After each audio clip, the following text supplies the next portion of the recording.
When you go to a sleepover, there is only one rule that you must follow no matter what. Never fall asleep first. If you don't follow this rule, there's no guarantee what will happen to you. Because I almost died at a sleepover one time after falling asleep first, and I already know what you're thinking. Tyler, you're clearly lying. Because for that to have actually happened, it would mean you got invited somewhere, and we all know that wouldn't happen. Although it may be hard to believe, yes, I did have friends when I was younger. Liar! I mean, I don't now, but I used to. So anyways, how did I almost die at a sleepover? Well, when I was younger, I had a friend whose parents owned a cabin in the woods. Yeah, you could probably see where this is going already. But me and everyone else in our friend group would constantly beg him to have a sleepover at it. This was like our friend group's dream. Every day at school, we were begging him to let us use that house to sleep over at. But he would always say no because he was that type of person that never wanted anyone to go inside his house. Like up to that point, no one in our friend group had ever been inside his normal house yet, and he made sure to keep it that way. Like one time, he rolled his ankle really badly to the point where he couldn't walk, so I took him home. And when we got there, I was like, here, let me help you get inside your house. But he was so scared of any of his friends going inside that he literally just hopped from my car to the front door. What? So if he would go this far just to make sure none of us went inside his house, there was no chance he was ever gonna let us sleep over at his cabin in the woods, right? Well, that's what we all used to think too, until one random day, we're bugging him like usual, begging him to sleep over. But for some reason, on this day when we asked him, he said, yeah, let's do it. When he said that, our whole friend group collectively just thought that he was joking. So we're all kind of laughing about it, but he wasn't. So after a little bit, we were like, you serious? And he says, yeah, I'll ask my parents when it's a good weekend to go and then we can make it happen. So we're all celebrating because we thought this was gonna be the best night of our lives. But there was something off about it. Because when he was saying we could stay at the cabin, he was really giggly for some reason. And he was normally a pretty stoic dude, so for him to be acting like this was a little bit weird. But at the time, I didn't think anything of it because I was just super excited that we were gonna get to use his house. But knowing what I know now, I should have seen from the start that he didn't randomly just switch up and let us use his house for no reason. No. He was planning to do something big at the sleepover. So a couple weeks pass and eventually his parents tell us that we can use the cabin that upcoming weekend and everyone drops the plans they had. Oh, you have a wedding to go to? Drop it. You were going on a first date with the girl this weekend? Not anymore. Like we were all going to make it to this sleepover no matter what. I would have missed the birth of my firstborn child to go to this. Matter of fact, I would have missed my own birth to go to this. So we're hyped. The whole week of school flies by because all any of us could think about was getting to that cabin. And we had it all planned out. On Friday after school, we would all get picked up in one car and drive to the cabin. So that's what happened. It felt like that scene in the Hangover movie where they're driving to Vegas knowing that they're about to have the best weekend of their lives. But just like that movie, nothing went like we thought it would. Because none of us had ever been to that cabin before. We just heard about it and saw pictures that he posted. So we didn't know exactly what to expect. But as we're driving to it, the area around it started to get really weird. Like it was super isolated. There was a couple gas stations and one grocery store in the town it was in, and that was it. So this kind of sketched us out because of how few people were there. But at the same time, my friends were like, they loved how there was no one else in the area because it kind of made it spooky, but in like a fun way. That's how they felt, not me though. So I was freaking out, but everyone else in the group was acting like it was super cool. And I couldn't be the only one to act all scared, so I pretended to be excited as well. By the way, something I haven't mentioned yet is during this whole ride, my friend whose parents owned the house was acting strange again. Just as he was on the day he told us we could do the sleepover originally, he was giggling a bunch again and just had that look on his face like he was up to no good. And none of my other friends really seemed to notice, or at least they just didn't care, but I'm the type of person that overanalyzes everything. I just pay way more attention to random useless things than most people do. So I kept seeing how different my friend was acting and I was wondering why he was being like this. But then we got to the house and all my worries went away because it was awesome. 2-story house with a pool table, ping pong, movie room, and the best part was when you went into the backyard, the lake was only a few steps away. Being in a house that nice got me so motivated to become rich that I literally looked up how to get rich quick. But then the first result to pop up was get a job and I was like, all right, I give up. Like that's just asking too much out of me. But anyways, we're all getting settled into the house, exploring the area, thinking about how legendary of a night this is gonna be. So we just start doing normal things that guys do during sleepovers. Playing video games, eating a bunch of food, contacting the dead, just the normal boys sleepover stuff. So it gets to about 1 a.m. and everyone is still wide awake because we all made a pact that we were gonna stay up the whole night because this was like a once in a lifetime sleepover. So we didn't want to just waste it by sleeping the whole time. But unfortunately, I knew I wasn't gonna be able to stay up the whole night because I've been to plenty of sleepovers in the past where I tried to pull an all-nighter and I just cannot do it. And it wasn't because I didn't try. Like my friends and I would go to extreme lengths just to try to get me to stay up. I remember one sleepover I went to, I drank 2 Red Bulls at 2 a.m. and my friends literally attached chip clips to my eyes to keep them open. What the heck? But by 2:30 a.m., I was already knocked out. One of my friends even splashed a bucket of ice cold water on my face when he saw me dozing off, and that woke me up for about 2 seconds. I didn't even bother drying off. Just fell back asleep while wet. So I kind of knew it was inevitable that I was going to be the first one to fall asleep this time too. But this terrified me because for anyone who has ever been to a boys' sleepover, you know that falling asleep first is playing a risky game. Because if you are that first one to fall asleep, let's just say there's no guarantees you're gonna wake up in the morning with all your limbs still attached to you. You fall asleep first, then all of a sudden, you wake up the next morning and your face is a little bit itchy. So you go look in the mirror and bam, both your ears are missing. Like there are no limits to what might happen when you fall asleep first at a boys' sleepover. And like I said, I can never stay up the whole night. So there have been numerous times where I was the first one to fall asleep and I suffer the consequences of it in the morning. But I knew this sleepover would be different because this was a sleepover we had all been dreaming about for years. So falling asleep first meant risking my life. But despite my best efforts to stay up, around 2:45 a.m., I fell asleep. But this is where it gets terrifying because the next thing I know, I wake up. I couldn't hear anything. I couldn't see anything. It was like I was just laying down in a void. So at first, I thought I was dreaming because I fell asleep on my back that night. And I've said before that I will never try to fall asleep on my back if I can control it for one reason. And it's because I get sleep paralysis when I do that. For those of you who aren't too familiar with what sleep paralysis is, it's a thing where you're kind of dreaming, but you're kind of not. So basically you think you're awake, but you have no control over your body. And I know what you guys are gonna say. Tyler, you didn't have sleep paralysis. You just fell asleep first, so your friends cut off all your limbs. Not a bad guess, to be honest, but no, that's not what happened. But I also knew it wasn't sleep paralysis either because of two things. Number one, I could feel and move my limbs, which has never happened during a sleep paralysis dream. And two, I would always have super vivid dreams when I was experiencing sleep paralysis. But in this scenario, none of that was happening. Matter of fact, it felt super peaceful. But then my mind started to wake up a little more and question what was going on. I was now awake enough to be like, wait, why am I in pitch blackness and why can I not hear anything? Because as I was waking up, I remembered everything that happened before I went to sleep. And I knew for a fact that I did not fall asleep in a black hole. I was in the living room. So I moved my head around a little bit trying to figure out exactly where I was at. I looked to my left, didn't see anything. Looked to my right, didn't see anything once again. Just complete and utter darkness. So now I started to panic because I don't know why, but the first thing my brain went to in this situation was a video that I remembered watching. And it was this girl saying that her worst fear is to be stuck in a world where there is just nothing. Like you're still fully conscious, but there's nothing around you and you're stuck there forever. I don't know why, but this was like the first thing I thought about when I started to wake up and my heart started pounding because this is terrifying. But then finally, I was awake enough to try standing up. But the moment I tried to, I realized the ground under me was not stable. The bed I was on started shaking really hard and I couldn't find my balance to stand up. So I put my hand down to see what surface the mattress was on, and that was when I felt something wet. My homies peed on me while I was sleeping. No, I'm just kidding. That's not why the ground was wet. I actually don't know why I said that. Although I really didn't want to touch this mystery liquid on the ground again, I knew I probably should to figure out where I'm at. So I did, and that was when I realized it was water. But it wasn't just water on the ground, no. Because when I touched it, I figured out that I was lying on a mattress floating on a body of water. Now I was starting to put some of the pieces together and I figured out that I was on a mattress on the lake outside of my friend's cabin. And I couldn't see anything because, like I said, the cabin was in the middle of nowhere, so there were no city lights or anything around it to make noise. So I just figured this was my friends playing a prank on me and punishing me for falling asleep first. So I scream out, "Hey, someone bring me back to shore!" But no response. So I'm thinking, that's odd. Maybe they just couldn't hear me. So I scream again, but still, no answer. So I just resorted to paddling back on my mattress to the shore, which was probably about a couple hundred feet away. Finally, after maybe 10 minutes of paddling, I got to shore and I walk up to the house and open the back door, but something was off because it was completely silent inside. I start slowly creeping around the house nervously trying to find any one of my friends. And I check 4 out of the 5 rooms, but I can't find any of them. But then I hear a noise that sounds like a bird whistling. Being the logical thinker I am, I figured it was just a serial killer trying to lure me into the room for me to meet my final demise. So what did I do? I followed the noise.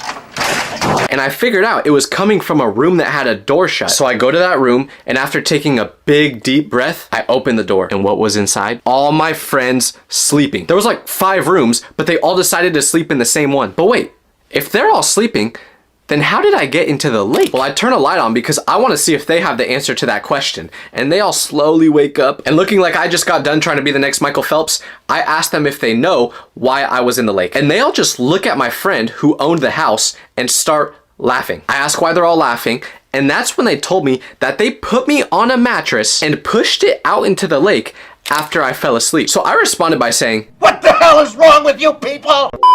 So I asked why they all started looking at my friend who owned the house when they were laughing, and this is when they told me something that made everything make sense. Because remember when I said he was acting all bubbly and giggling even though he's never like that? Well, apparently, the reason he was acting like this is because he saw a movie where someone put their friend on a mattress and let them drift out into the lake, and he thought it was hilarious. So he wanted to recreate it with whoever fell asleep first at the sleepover. Bro, I might just turn off my computer after hearing that, bro. This is why you'll never catch me going to another sleepover again. And I'm also an adult now, so I don't get invited to them. But yeah, school field trips are the days you live for as a child. It's the only time where you actually enjoy waking up early in the morning. And at my school, there was one specific field trip that stood out from the rest: science camp. A whole week spent in mountain cabins with your friends and no parents. It was an absolute dream come true until we actually got there. Many years later, I still struggle to explain what happened in those woods that night, but this is how I remember it. So at my school, we had a field trip called science camp, which was basically described as the most life-changing experience you would ever go on. Like whenever students would come back from this trip,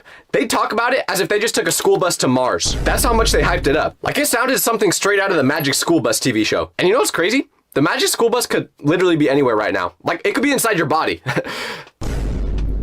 That's not good. But anyways, I'd been hearing about this trip since I was in 2nd grade. I have 2 older brothers, and they returned from this trip talking about crazy stories they had there, staying up late with their friends, seeing wild animals in the distance, and doing science experiments where they made stuff explode in the woods. They described it as having a sleepover with your best friends for a week straight with no rules. Each year, I'd watch the students board that yellow bus with their oversized backpacks, just imagining when it would be my turn. So when the day came when my teacher announced the field trip and passed out permission slips, I nearly fell out of my chair. I forged my mom's signature right then and there because I was so excited to go. But if I knew what I know now about those woods, I wouldn't have been nearly as excited as I was. Because when the field trip was announced, my friend group all met up with each other. We'd been making strategic plans for this field trip since we were in 4th grade. Sleeping arrangements, snacks we were gonna bring for the campfires, video games. Me and my friend almost got into a fist fight over who would get the top bunk bed. We settled it when he threatened to tell the whole school about the time where I wet the bed when I was sleeping over at his house.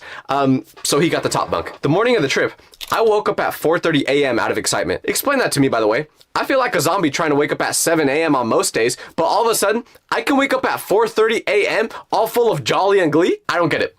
But I got to school at 8, and the parking lot resembled the baggage claim of an airport. Kids stood everywhere with giant suitcases and sleeping bags, looking like they were getting ready to climb Mount Everest. And the bus ride there was insanity. Because keep in mind, this was the week all of us had been looking forward to since we were in the womb. So we were bouncing in the seats, throwing stuff, and we only calmed down when our female teacher activated her male voice and said, "Hey, if y'all keep misbehaving, we're gonna turn this bus around." Don't know where she learned how to do that. But anyways, when we finally navigated that winding mountain road and spotted the camp entrance, I started to get butterflies. Beyond the camp entrance, nestled among massive trees, there was log cabins that stood straight out of a movie. It was just like I had been imagining in all the stories I heard about this place. Once the bus came to a stop, we sprinted off, grabbing our belongings and heading straight to the cabin. But then, things started to go wrong. Although we were under supervision of our teachers, it felt like there were no rules. But surprise, surprise, mixing no rules with dumb young kids is a recipe for disaster. Because let's fast forward to nighttime now. We're all laying down in our bunk beds when all of a sudden,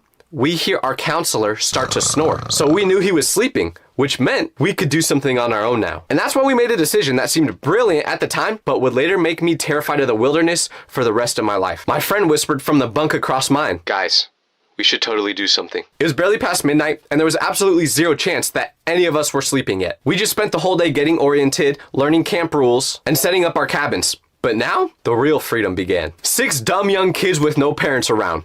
What could go wrong? So one of my friends sat up and said, What if we play hide and seek? That is the dumbest thing ever. How are we gonna play hide and seek in a cabin with 1 room? Not in the cabin, dummy, in the woods." We were all immediately down to play, but we peeked over at our counselor and could tell that he was either in a super deep sleep or he wasn't alive anymore. But either way, he wasn't waking up anytime soon. So we all tiptoed our way outside the cabin. We slipped onto the porch, and that's when something hit me. The darkness in the mountains is not the same as back home. Because when you're in the city, there's always some light, even in the middle of the night. Street lamps, porch lights, buildings, there's always some light coming from somewhere. But here, it was just black, which would be a very important detail that would get us into trouble later. We all pulled out our flashlights, keeping the lights low so our counselors couldn't see us from the main building. There were 6 of us in total. And when deciding who should be it first, everyone pointed at me. I agreed because low-key, hide and seek can be boring unless you're the one doing the seeking. There's nothing worse than playing hide and seek with someone who sucks at finding people. But no worries, because I was a beast at this game. Or so I thought. So I closed my eyes and started counting. 1, 2, 3. I could hear their footsteps scattering, fading into the distance. By 30 seconds, all I heard was crickets. 59, 60. Ready or not, here I come. After opening my eyes, reality started to hit me. I was completely alone in the pitch black forest with nothing but my tiny flashlight's little beam. All of a sudden, I was kind of terrified. I thought about quitting right away and walking back to the cabin, but that would have meant my friends would be hiding in the wilderness all alone for who knows long. So I had to find them. I started walking slowly, trying to listen for any whispers or movement I could hear. I'd creep up to a bush, shine my light behind it, and find nothing. After about 10 minutes of searching, something felt off. Like I said, I'm a beast at this game. I should have found someone by now. So I started looking around trying to find areas that I haven't searched before, and then it hit me. I realized I couldn't see the light from our cabin anymore. What did that mean? I was lost. All the trees looked identical. I spun around slowly trying to find something familiar, but I couldn't. That first feeling of real panic hit my stomach like I just swallowed a piece of gum. So I said out loud, "Guys, game over. I quit." Expecting at least some of them to hear me and come out from their hiding spot, I got no response. I tried again. "Hello? Anyone?" I started walking in what I thought was the direction back to camp, but after a few minutes, I still couldn't see any sign of the cabins. All of a sudden, it was freezing cold and I was completely lost. After wandering around for what felt like forever, I slammed into something which made me scream. After a second of pure panic, I realized it was my friend Miguel. I'd never been so happy to see someone. Miguel seemed relieved to see me too, and he said, "Dude, where is everyone? I've been walking in circles for 20 minutes. I told him I had no idea and that I was lost too. So now that I had another person with me, I felt comfortable trying to find everyone else. But that's when we heard it. A scream from the depths of the forest. And not I just walked into a spiderweb scream. No, this was a scream of pure terror. Miguel and I instantly froze, staring at each other. Just like the night at his parents' house, I once again probably wet myself. Then it happened again. Another scream, louder this time. The sound bounced off the trees, coming from deeper in the woods. "What was that?" Miguel said. We didn't know what to do. Return to the cabin?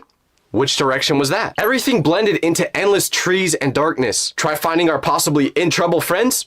My heart was now pounding, but we made a decision.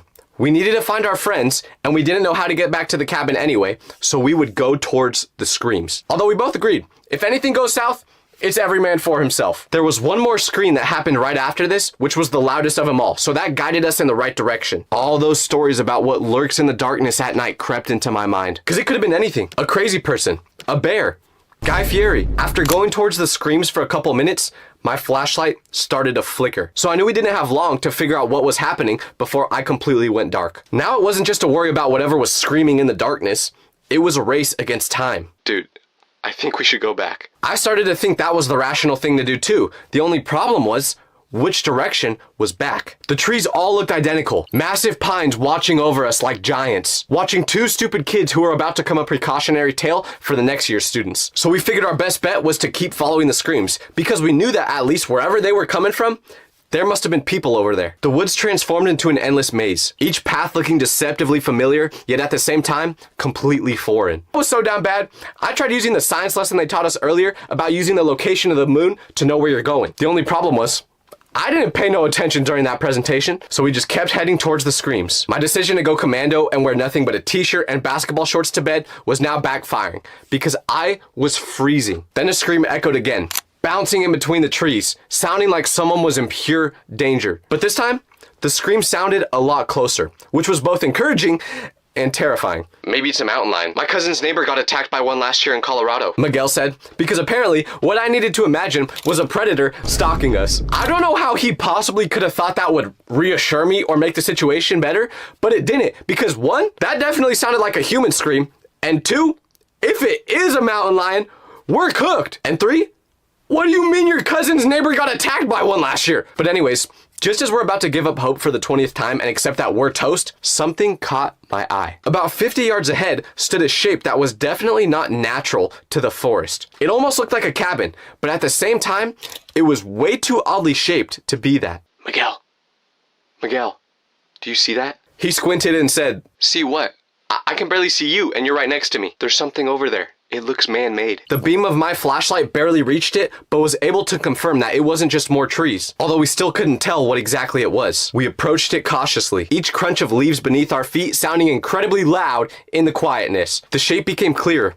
It was a structure built into the side of the mountain. After getting closer, Miguel whispered, Is that a door? We crept up a little more, and from the looks of it, we thought it was some type of bunker with a small door in it that looks like it was made for a Smurf, which is a problem for a guy like me because I'm 6'8". Oh, hell no, man. But the weird part was, we could smell something coming from it, almost as if someone was just in there. So we thought for sure, whatever was making those noises was definitely inside there. We stood frozen about 20 feet from the creepy entrance, deciding what to do next. What kind of person builds a hidden bunker in the middle of the mountains? Was it like an end of the world type of thing? Was it for the military? And more importantly, what was making those screams that sounded terrified? Whatever it was, I didn't want to suffer the same fate, so I was reluctant to go inside there. The door had these weird carvings on them that we couldn't make out in the dark. Miguel kept squinting at them with his light, which was now flickering too like mine, but we still couldn't read it. The darkness beyond the entrance gave us no hint of what was inside. Do you think our friends might be hiding in there? Miguel asked. If they are, they probably ain't doing well based off those screams we heard earlier.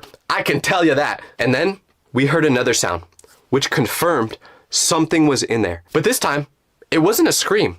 It was a laugh. Multiple laughing sounds. I didn't know whether to be reassured or terrified that someone was laughing in the middle of the woods at night, especially when they were just screaming 10 minutes ago. Like, are you having the time of your life in there, or are you terrified? Somehow the laughs felt even more creepy than the screams because it made no sense. Should we go in? I asked Miguel, even though every cell in my body was saying, No! You know what happens if you do that. Miguel looked at me as if I just suggested that we jump off a cliff. I ain't going in there first. I didn't blame him. I didn't want to go in first either. I low-key thought about just pushing him inside to test the waters, you know? No, I'm just kidding. I wouldn't do that. I was really just thinking that we shouldn't even try going in at all. But then I thought about our friends. What if they needed help?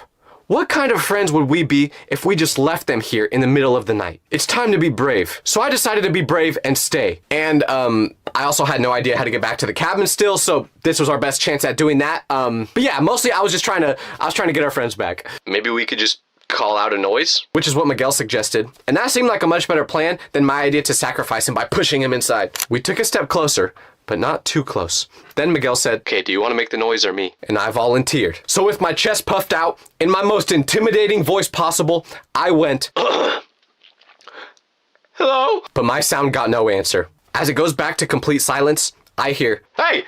Anybody in there? Miguel shouted that, making me jump. Don't know why he asked if I wanted to make the noise when he was planning on doing that the whole time, but that didn't make whatever was inside there come out either. Deciding what to do next, I then spotted a rock by my foot. Thinking of my previous experience in baseball, I said to Miguel, I'm gonna throw this at the door. Maybe it'll make whoever's in there hear us. So channeling my inner Shohei Ohtani, I chucked the rock at the door as fast as possible, probably around 7 miles per hour. And what happened? Nothing, because I missed the door. But then I tried again. And this time, I hit it. It made a loud knocking sound with an echo that seemed to go on forever. For a second, nothing happened. And then, silence. The complete kind that feels like someone just pressed mute on the whole forest. No crickets, no wind, nothing. Miguel and I exchanged looks at each other, and his eyes were just as wide as mine. But that's when we saw it. A flashlight turn on underneath the door. Someone was inside. Miguel whispered to me, We should run. As he was already backing up, all of a sudden, he didn't have the same toughness as 2 minutes ago when he was screaming for someone to come outside. But like I said, this was our best chance at getting some sort of answers. Then quickly, a beam of light shot out from the entrance, blinding us after all that darkness as the door opened. I threw my arms up, convinced that this was it. I thought we were about to be captured by some forest-dwelling psycho, and then a figure started to emerge. My stomach dropped, my throat was closed, time seemed to stop. The person was tall and had to duck through the opening. We could only make out their silhouette because of their flashlight pointed towards us. I thought I was seeing Slenderman at first in the dark wilderness. I was about to sprint away because, remember, every man for himself like we talked about. But then the figure spoke. Well. What do we have here? I recognized that voice. The figure stepped fully out of the structure and aimed his flashlight away from us so we could finally see his face. So there I was, about to have a heart attack, when this figure shines the flashlight towards their face and reveals that it was a camp counselor. He was laughing his head off as we looked terrified. Turns out that weird bunker was the camp's echo chamber, which is a place they use to teach kids about sound waves. All those terrifying sounds we heard?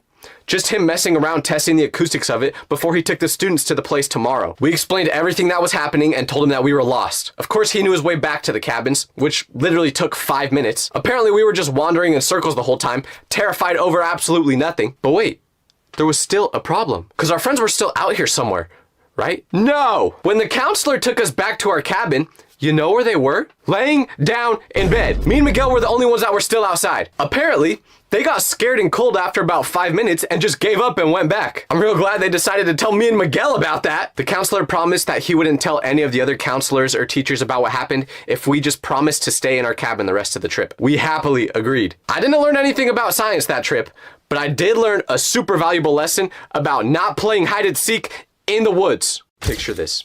You're sleeping over at a friend's house, and in the middle of the night, you wake up to use the bathroom. But when you turn the light on, you see blood on the floor, and your friend is completely gone. You walk around the house trying to find him, but there's no sign of him, except for a trail of blood throughout the house. Because this is exactly what happened to me at a sleepover, and it's one of the many reasons why I don't do them anymore. So let me tell you exactly what happened. You know how you can sense when something's off about someone, even if you can't put your finger on exactly what it is? It started like any other Friday. My friend texted me at lunch asking if I wanted to go to his house and hang out for the rest of the night. We'd been best friends for a while, so sleepovers at his house happened pretty often. This wasn't like some new thing. And whenever there was a sleepover happening with my friend group, it would always be at his house, because it was like his house was literally set up for sleepovers. His parents were really cool. They had a whole movie and gaming room, and his kitchen was always stacked with the best snacks. So if my friends and I ever wanted to do a sleepover growing up, it was a no-brainer on whose house we were going to. So after school, I went home, packed my overnight bag, and rode my bike straight to his house. But from the moment I got there, things started to get weird. First of all,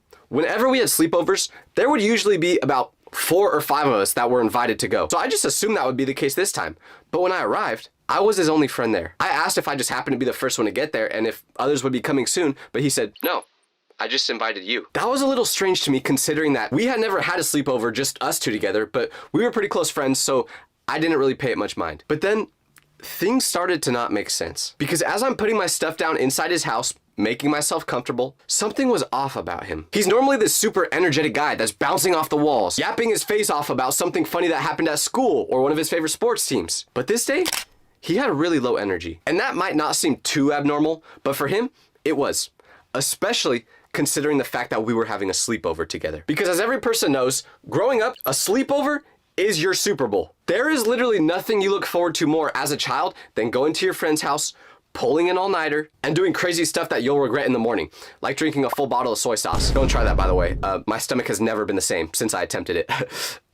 I'm not kidding. So this made me confused, because if my friend wasn't feeling good or if there was something actually wrong, why would he even invite me over in the first place? So I start to question it a little bit, but hey, I'm at a sleepover with my homie, so I just tried to enjoy it. So we went up to his gaming room and started playing a racing game that we all loved. But every few minutes, in the middle of the game, Jake would pause it, lean back in his chair, and take a super deep breath. I asked him if he was okay, but he just shrugged it off and said that he was fine. The weird thing was how he kept touching his left side. He'd be holding his controller with one hand and then putting pressure on his ribs with the other. And every time he would take a deep breath, his face would scrunch a little bit, like it almost hurt to breathe. When I told him that I could clearly see something was up, I asked him what was going on, and he told me that he just got hurt at soccer practice and it was no big deal. Made sense to me.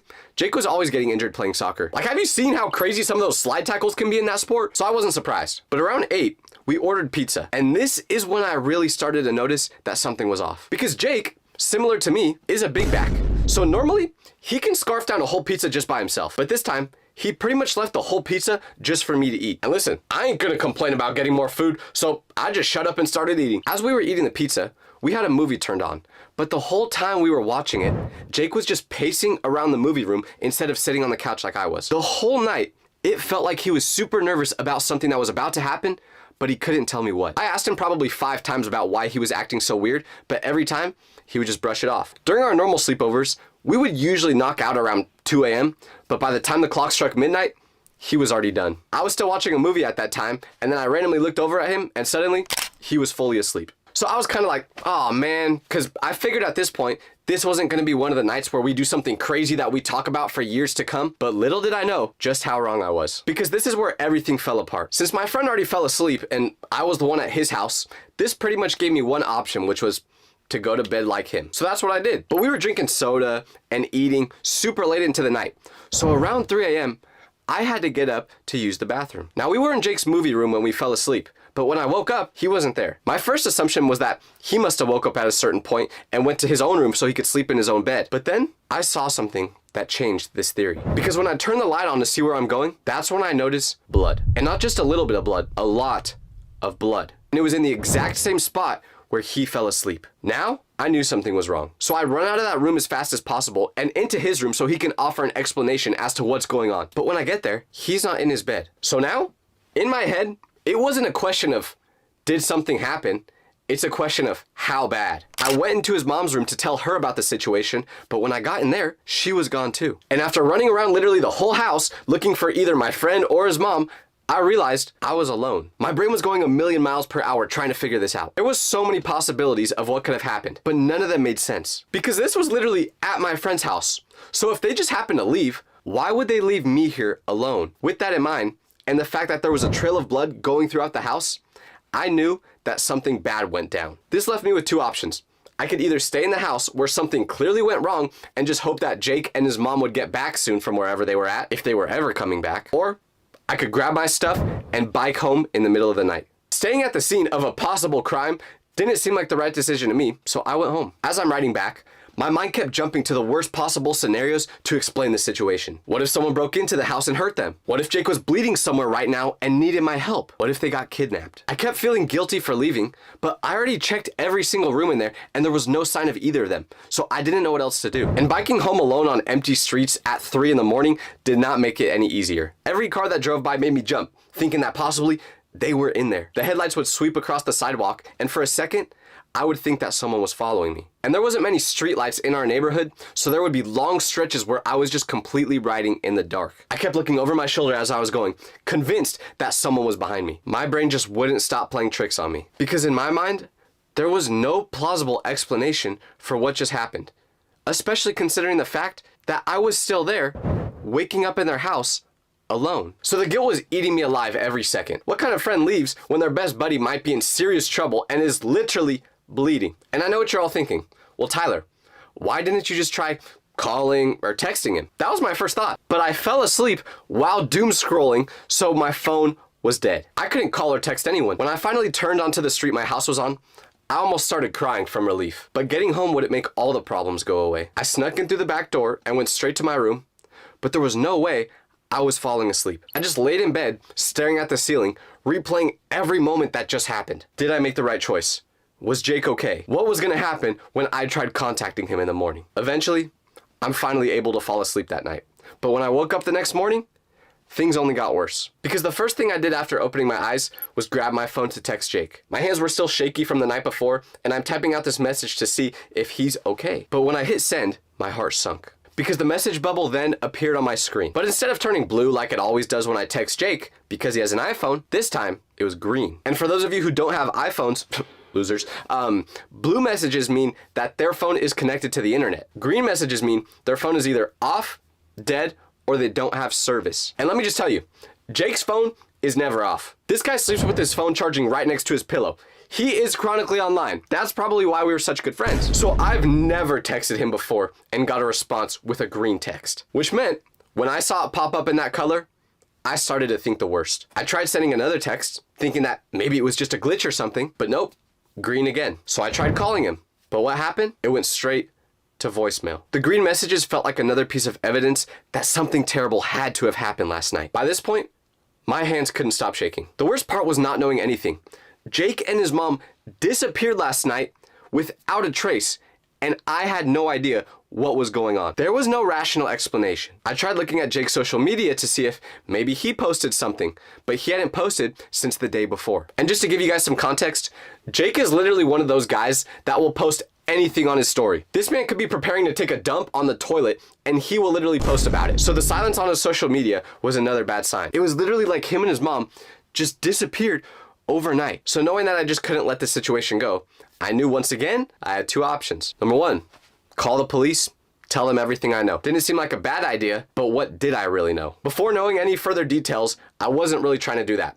So that left me with option two, go back to his house and see if I can find anything out. But I was terrified of doing this because I had no idea what I would find. What if the blood was still on the floor? What if the house was still empty and no one was there?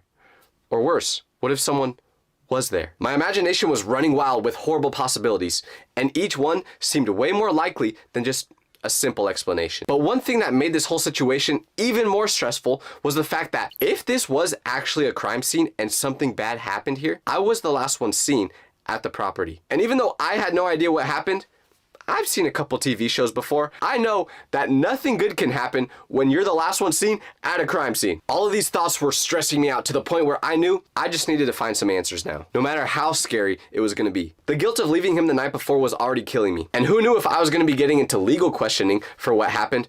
So I needed answers, even if it meant I had to face whatever was waiting for me inside that house. Once again, I grabbed my bike and I took off for his place. The ride there felt like I was learning how to ride a bike for the first time again. I was shaking so bad that I was literally swerving and zigzagging back and forth, even though I was trying to ride in a straight line. Because I knew that the more I pedaled, the closer I was getting to answers that I may not have wanted to know. Or even worse, I would get to the house and not have anything answered. When I turned the corner onto Jake's street, I saw something that frightened me. A car sitting in his driveway. I honestly didn't know whether to feel relieved or even more confused. Part of me was like, okay, someone's got to be home, so everything's fine, right? But another part of me was thinking, that car was not there last night. So I'm sitting there at the end of their driveway, trying to build up the courage to knock on the front door. What was I supposed to say? Hey, just making sure that you guys are alive. Oh, you are? Okay, cool, thanks. That sounds pretty crazy, but I couldn't just ride away without knowing what happened. Or, what if I knock on that door and someone just kidnaps me like they did to them last night? If worst came to worst, I was about to be put on the back of a milk jug, and that's pretty cool. So I walked up to that front door and knocked on it. But within 5 seconds of opening it, I see a shadow come towards the door and look through it. What happens next? Jake's mom opens it. I was shocked to see her, but she looked even more shocked to see me. The look on her face was a mix of relief and confusion that I'll never forget. Because when we first make eye contact, she goes, "Oh, thank goodness. We were so worried about you." So I'm standing there thinking, you were worried about me? I'm the one who's been panicking for the last 12 hours wondering if you guys were alive or if you got kidnapped or something worse. So she invites me in, and I'm looking around the house trying to make sure that everything is in order. The living room looks exactly like it did the day before. No signs of a crime scene.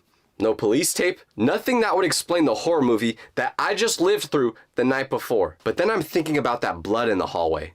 And now, this is starting to feel like a scene from the movie Get Out. Everyone's acting normal, as if nothing crazy was going on behind the scenes. I knew something was up. So I ask her where Jake is, and she says that he's upstairs. So I say, "Oh, can I go see him?" She responds by saying, "No, not right now." Then, she asks me the question that makes my brain short circuit. She says, "Where did you go last night?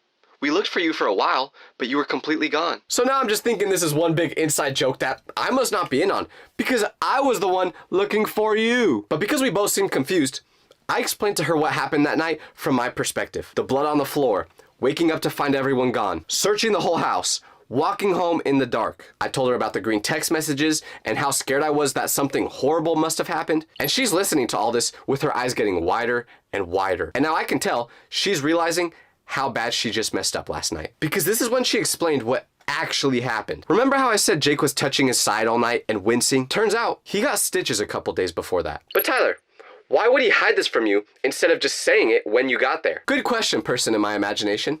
Well, the real reason is he had a tumor removed and he didn't want to scare anyone thinking that it could have been cancer. Well, okay, that explains why he was acting weird the whole night, but why was there blood on the floor? She explained that too. Jake moves a lot in his sleep. And around 2 a.m., he got up and noticed that his stitches broke open. He must have been doing too harsh of movements while in bed, and it tore them undone. So when he woke up, he was bleeding pretty badly. His initial reaction was obviously run to his mom's room and tell him what happened. And when he woke his mom up, she decided that they needed to get to the emergency room as fast as possible. Okay, that seems rational.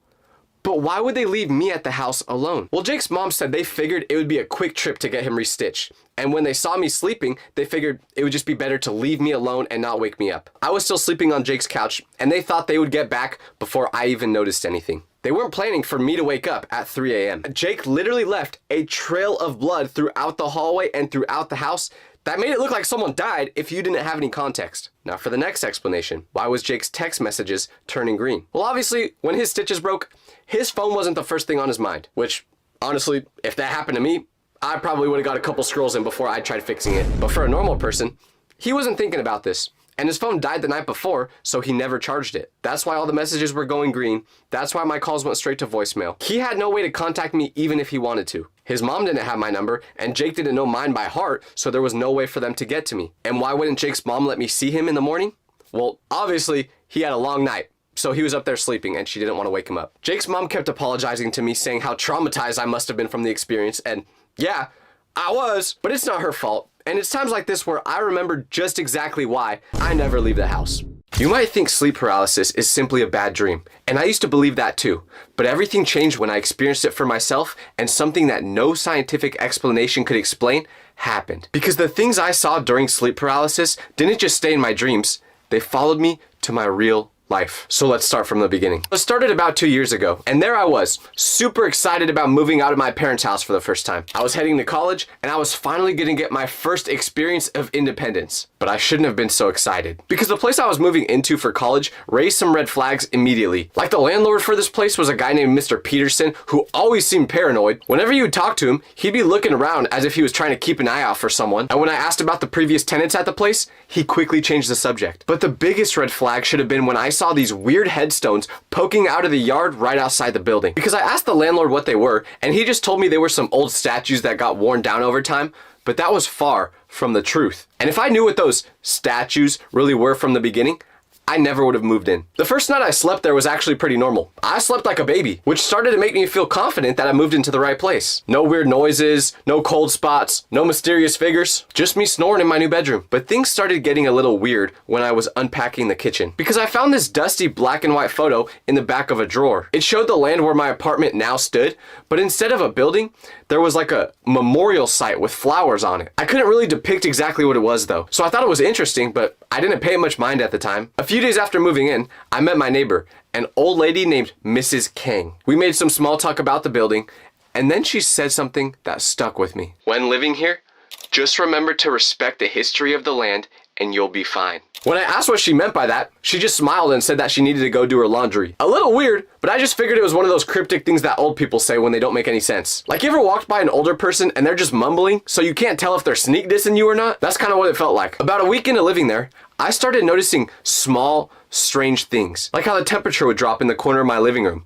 even though the thermostat was set to 75 degrees. Or how my bathroom door would be open in the morning when I was positive I shut it the night before. Little stuff that you just brush off. But then one night, I couldn't sleep, and I just decided to go down an internet rabbit hole researching about the building. I looked up how long it's been here, and that's when I found out that it was built in 1972. But here's the kicker. It was built on what used to be a cemetery. Y'all see where we're going now? The article mentioned that all the graves were relocated before construction, so I figured it wasn't a big deal. Lots of older neighborhoods are built on former cemeteries, right?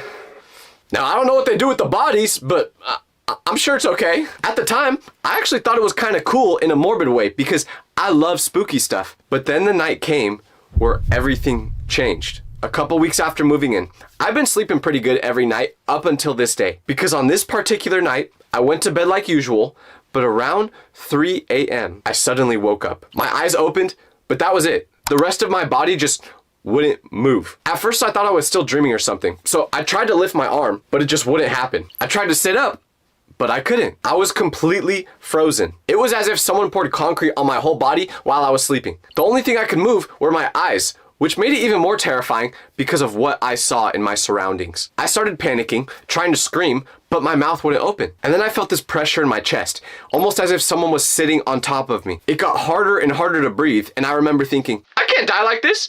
I haven't gotten a haircut in forever. I'm gonna look so chopped at my funeral. And that's when I noticed the shadow, a dark shape in the corner of my room, right by my closet. At first I thought it was just one of my clothes hung up, but I'm too lazy to do laundry. I never had clean clothes hung up like that. This shadow was different. It had the outline of a person, just standing there in the darkness, watching me. I couldn't turn my head to get a better look, but I could see it from the corner of my eye. Then the shadow started moving, not walking, but almost gliding across the room. And it got closer and closer to my bed. It was going super slowly, and my heart was racing, felt like it was gonna explode. I was still screaming in my head, but nothing was coming out of my mouth. The shadow got closer and closer until suddenly, it was at the foot of my bed. This dark, human-shaped mass just standing there. I squeezed my eyes shut because I couldn't handle looking at it anymore. And when I opened my eyes again, I could move. Just like that, the nightmare was over. So I sat up gasping for air, turning on every light I could reach. The shadow was gone, so I checked the time, and it was around 3:30 a.m. I didn't go back to sleep that night. Just sat in bed with all the lights on, scrolling through the internet trying to figure out what just happened to me. And that's when I found some articles about sleep paralysis. According to what I read, sleep paralysis happens when your brain wakes up before your body does. Your body stays in sleep mode, so you're basically paralyzed, even though your mind is conscious of what's going on around you. The pressure on the chest,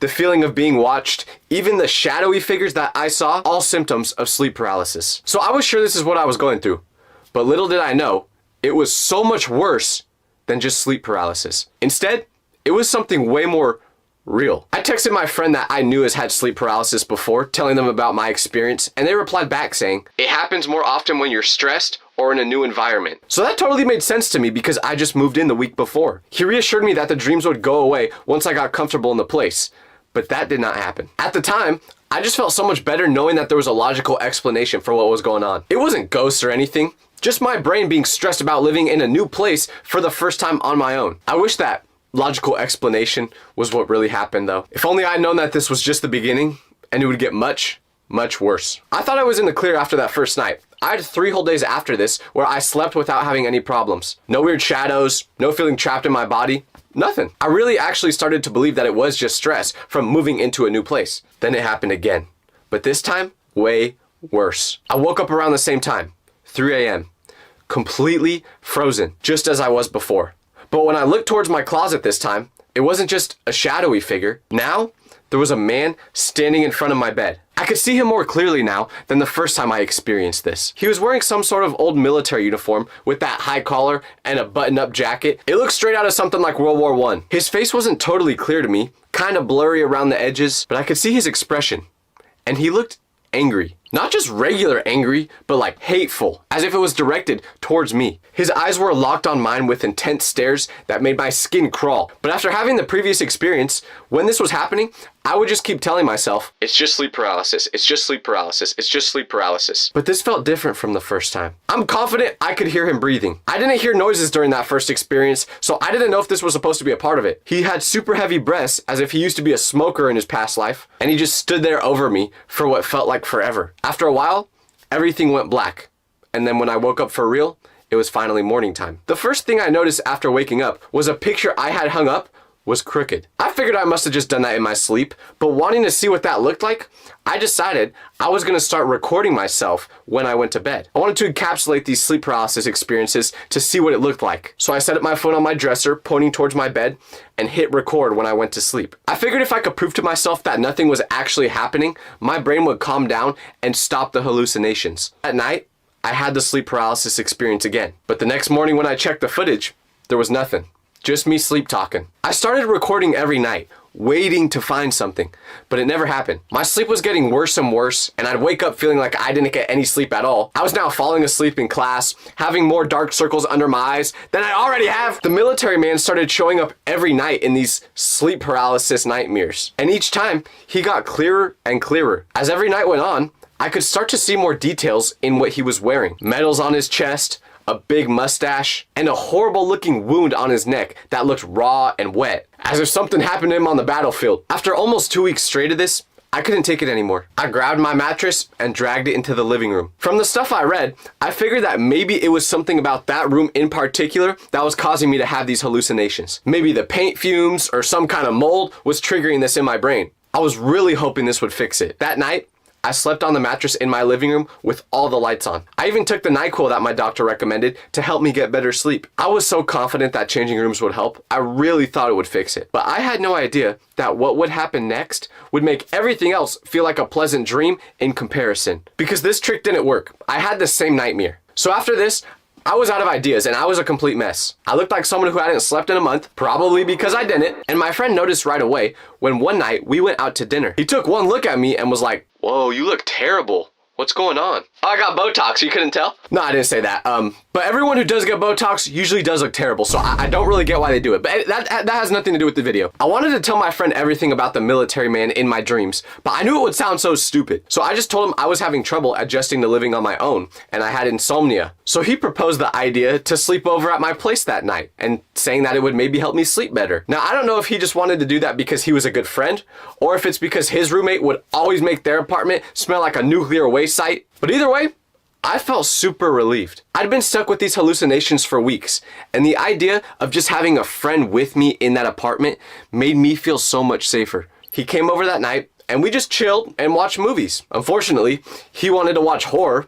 Little did he know how much I was not in the mood for that. But for the first time in a few weeks, I felt normal. Just hanging out with my friend, making jokes, laughing. Around midnight, when he was getting tired, I offered him my actual room to sleep in because I hadn't slept in there in a couple weeks anyway at this point. So he asked why I'd been sleeping in the living room, and I just made up some story about how my room would always get too hot at night. So he took my bed, and I went to sleep in my makeshift bed in the living room. With the TV still playing quietly, and knowing that my friend was just down the hall, I felt comfortable to actually try and get some real sleep. The next morning, I woke up, and what do you know?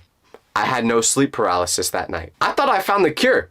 It was all in my head. I just needed to have a friend over to calm me down. But then, my friend comes out of my room a little bit later, and I ask him how he slept. And this is what confirmed that this whole experience was way more than just sleep paralysis. Because my friend told me he really struggled to sleep that whole night. And at first I was like, yeah, sorry, I know, the bed isn't that comfortable. But then he was like, no, the bed was fine. It was just that when I was sleeping, I was having these really weird dreams. Immediately that caught my attention. So I asked him to tell me more. And he goes, well, I had these dreams that I was in your room and there was a man in the corner, but I couldn't do anything about it. When he said that, I felt like I was being pranked. Because remember, I never told my friend anything about what was actually happening to me at night. I just told him I couldn't sleep good.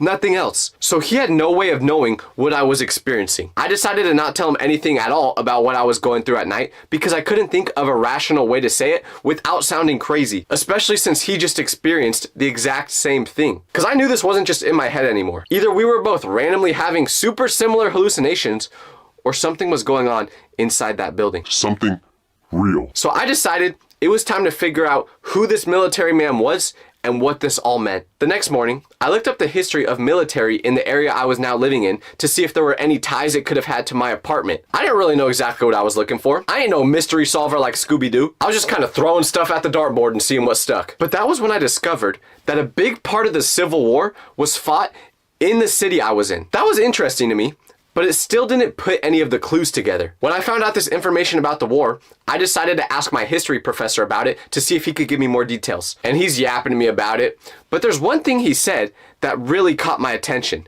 Because he goes, yeah, there actually used to be a military cemetery from the Civil War right on campus.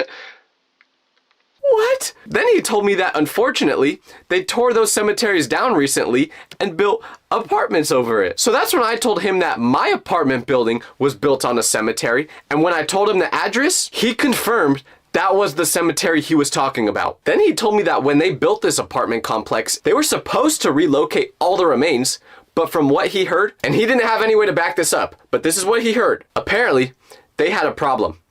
Several of the graves couldn't be identified correctly. The headstones were damaged, and record keeping wasn't that great back then, and there was so many people that passed away that they didn't know exactly who the bodies were. So some of the bodies were never moved. I felt like throwing up, and that's when I said to him, so there's still bodies under my apartment building? In my opinion, most likely. He then pulled up some photos online of what the original cemetery looked like. There was a special section marked with a unique symbol, the exact same design as the decorative stones in the yard of my building. So those weren't statues like the landlord told me. They were actual headstones from the Civil War. When I got back home that afternoon, I went to take a look at the headstones just to confirm that what he was saying wasn't crazy, and he was right. So the next time I saw Mrs. Kang, I decided to ask her about this, because now I thought I knew what she meant about respecting the land you're living on. And when I brought up how this place used to be a cemetery for fallen soldiers, she smiled and said that that was what she was talking about. She didn't go into any more detail about it, but I could tell from the way she was smiling that she also experienced some spooky stuff here. Or at the very least, she heard some stories. After learning this information, I knew I couldn't sleep there anymore. It wasn't my brain's fault that I was having these crazy dreams. So I packed my bags and slept over at my friend's house for a couple weeks before ultimately moving in with him. By the way, shout out to his original roommate who dropped out, leaving a room open for me.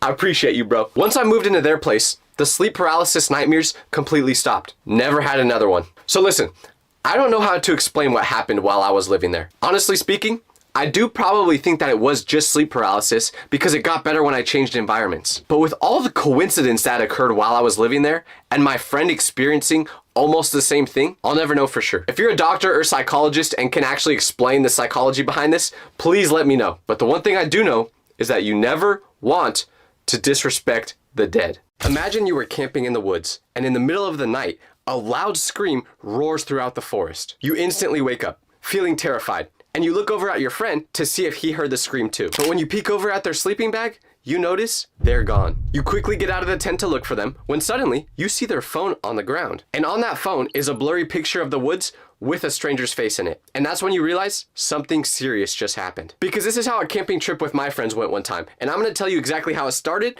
and how this nightmare trip ended. So it all began when my friends asked if I wanted to go camping one weekend. And I figured it'd be good to touch grass for the first time in a couple of years, so I said yes. My friend Matt was the one who originally brought up the idea. He had a whole plan for how the weekend would go. He said there was a camping spot about an hour and a half from where we lived and that it was super cool. But here's the part he didn't tell us. This camping spot wasn't an official campground. It was just a cool looking spot next to the lake that pretty much only locals knew about. He found it through a Reddit post, which in hindsight should have been red flag number 1. Like we all know, nothing good comes from Reddit, only freaky stuff. But we didn't know that going in, so we all agreed that we were down. The plan was simple. Friday to Sunday, pack light, be ready to rough it out a little bit. Cause this was real camping. There wasn't gonna be any service, no power, no bathrooms. We didn't wanna be those people that say we're going camping, yet we sleep in a king-size bed. Nah, we were trying to do it like our ancestors thousands of years ago. But you know what this meant? No doom scrolling for a whole weekend. Now here's the thing. Even though we're all big boys, we prepared for this trip like how middle schoolers would. My friend Jaden brought 5 bags of chips and literally nothing else. My friend Aaron forgot his sleeping bag entirely, and I brought the baby oil. No, I'm just kidding. Or am I? But anyways, point is, we didn't prepare like we should have at all. And that would really come back to bite us once we went on the trip. We all piled into one car and hit the road Friday afternoon. And the drive there was amazing. Good music, good food, good conversations. It felt like one of those coming of age movies where nothing bad happens. But as we got further out of the city, the scenery started to change. The roads narrowed, the trees became more dense, and the towns got smaller. At one point, we passed through this place called Linton Hollow, which had one gas station, a post office that looked abandoned, and a 24-hour diner with a sign that literally said, "Try our possum pie." So yeah, we were getting deep into the rural areas. After another 30 minutes on back roads, we pulled up to this dirt trail, and that's where we parked. That was the end of the line for the car. From here, it was a short hike into the woods to get to the spot where we were gonna set up camp. And this is where we should have started to get worried. Because as we're unloading our stuff from the car, this old guy walks by us on the trail. Probably in his late 60s, big beard, camo jacket, the kind of guy who looks like he lives out here. But if you've ever met someone that lives in the woods full time, let's just say they're usually a little different. Normally harmless, but not always.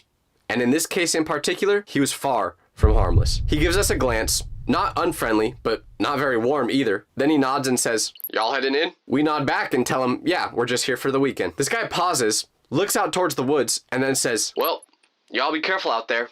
It gets real easy to get stuck in these woods after dark." And then he just kept walking, which, objectively speaking, I don't think that's how you want a conversation with a random man in the woods to end. Because that didn't sound like a warning. It sounded like a precursor for something bad that was about to happen. But whatever, we kept hiking. And after about 15 minutes, we reached the camping spot. And it was beautiful. A wide open space surrounded by huge trees right by the lake. There was a perfect flat spot for tents. The water looked so still that it almost seemed fake. Sun was still up, weather was still great, and we had this whole place to ourselves. Or so we thought. We get everything set up.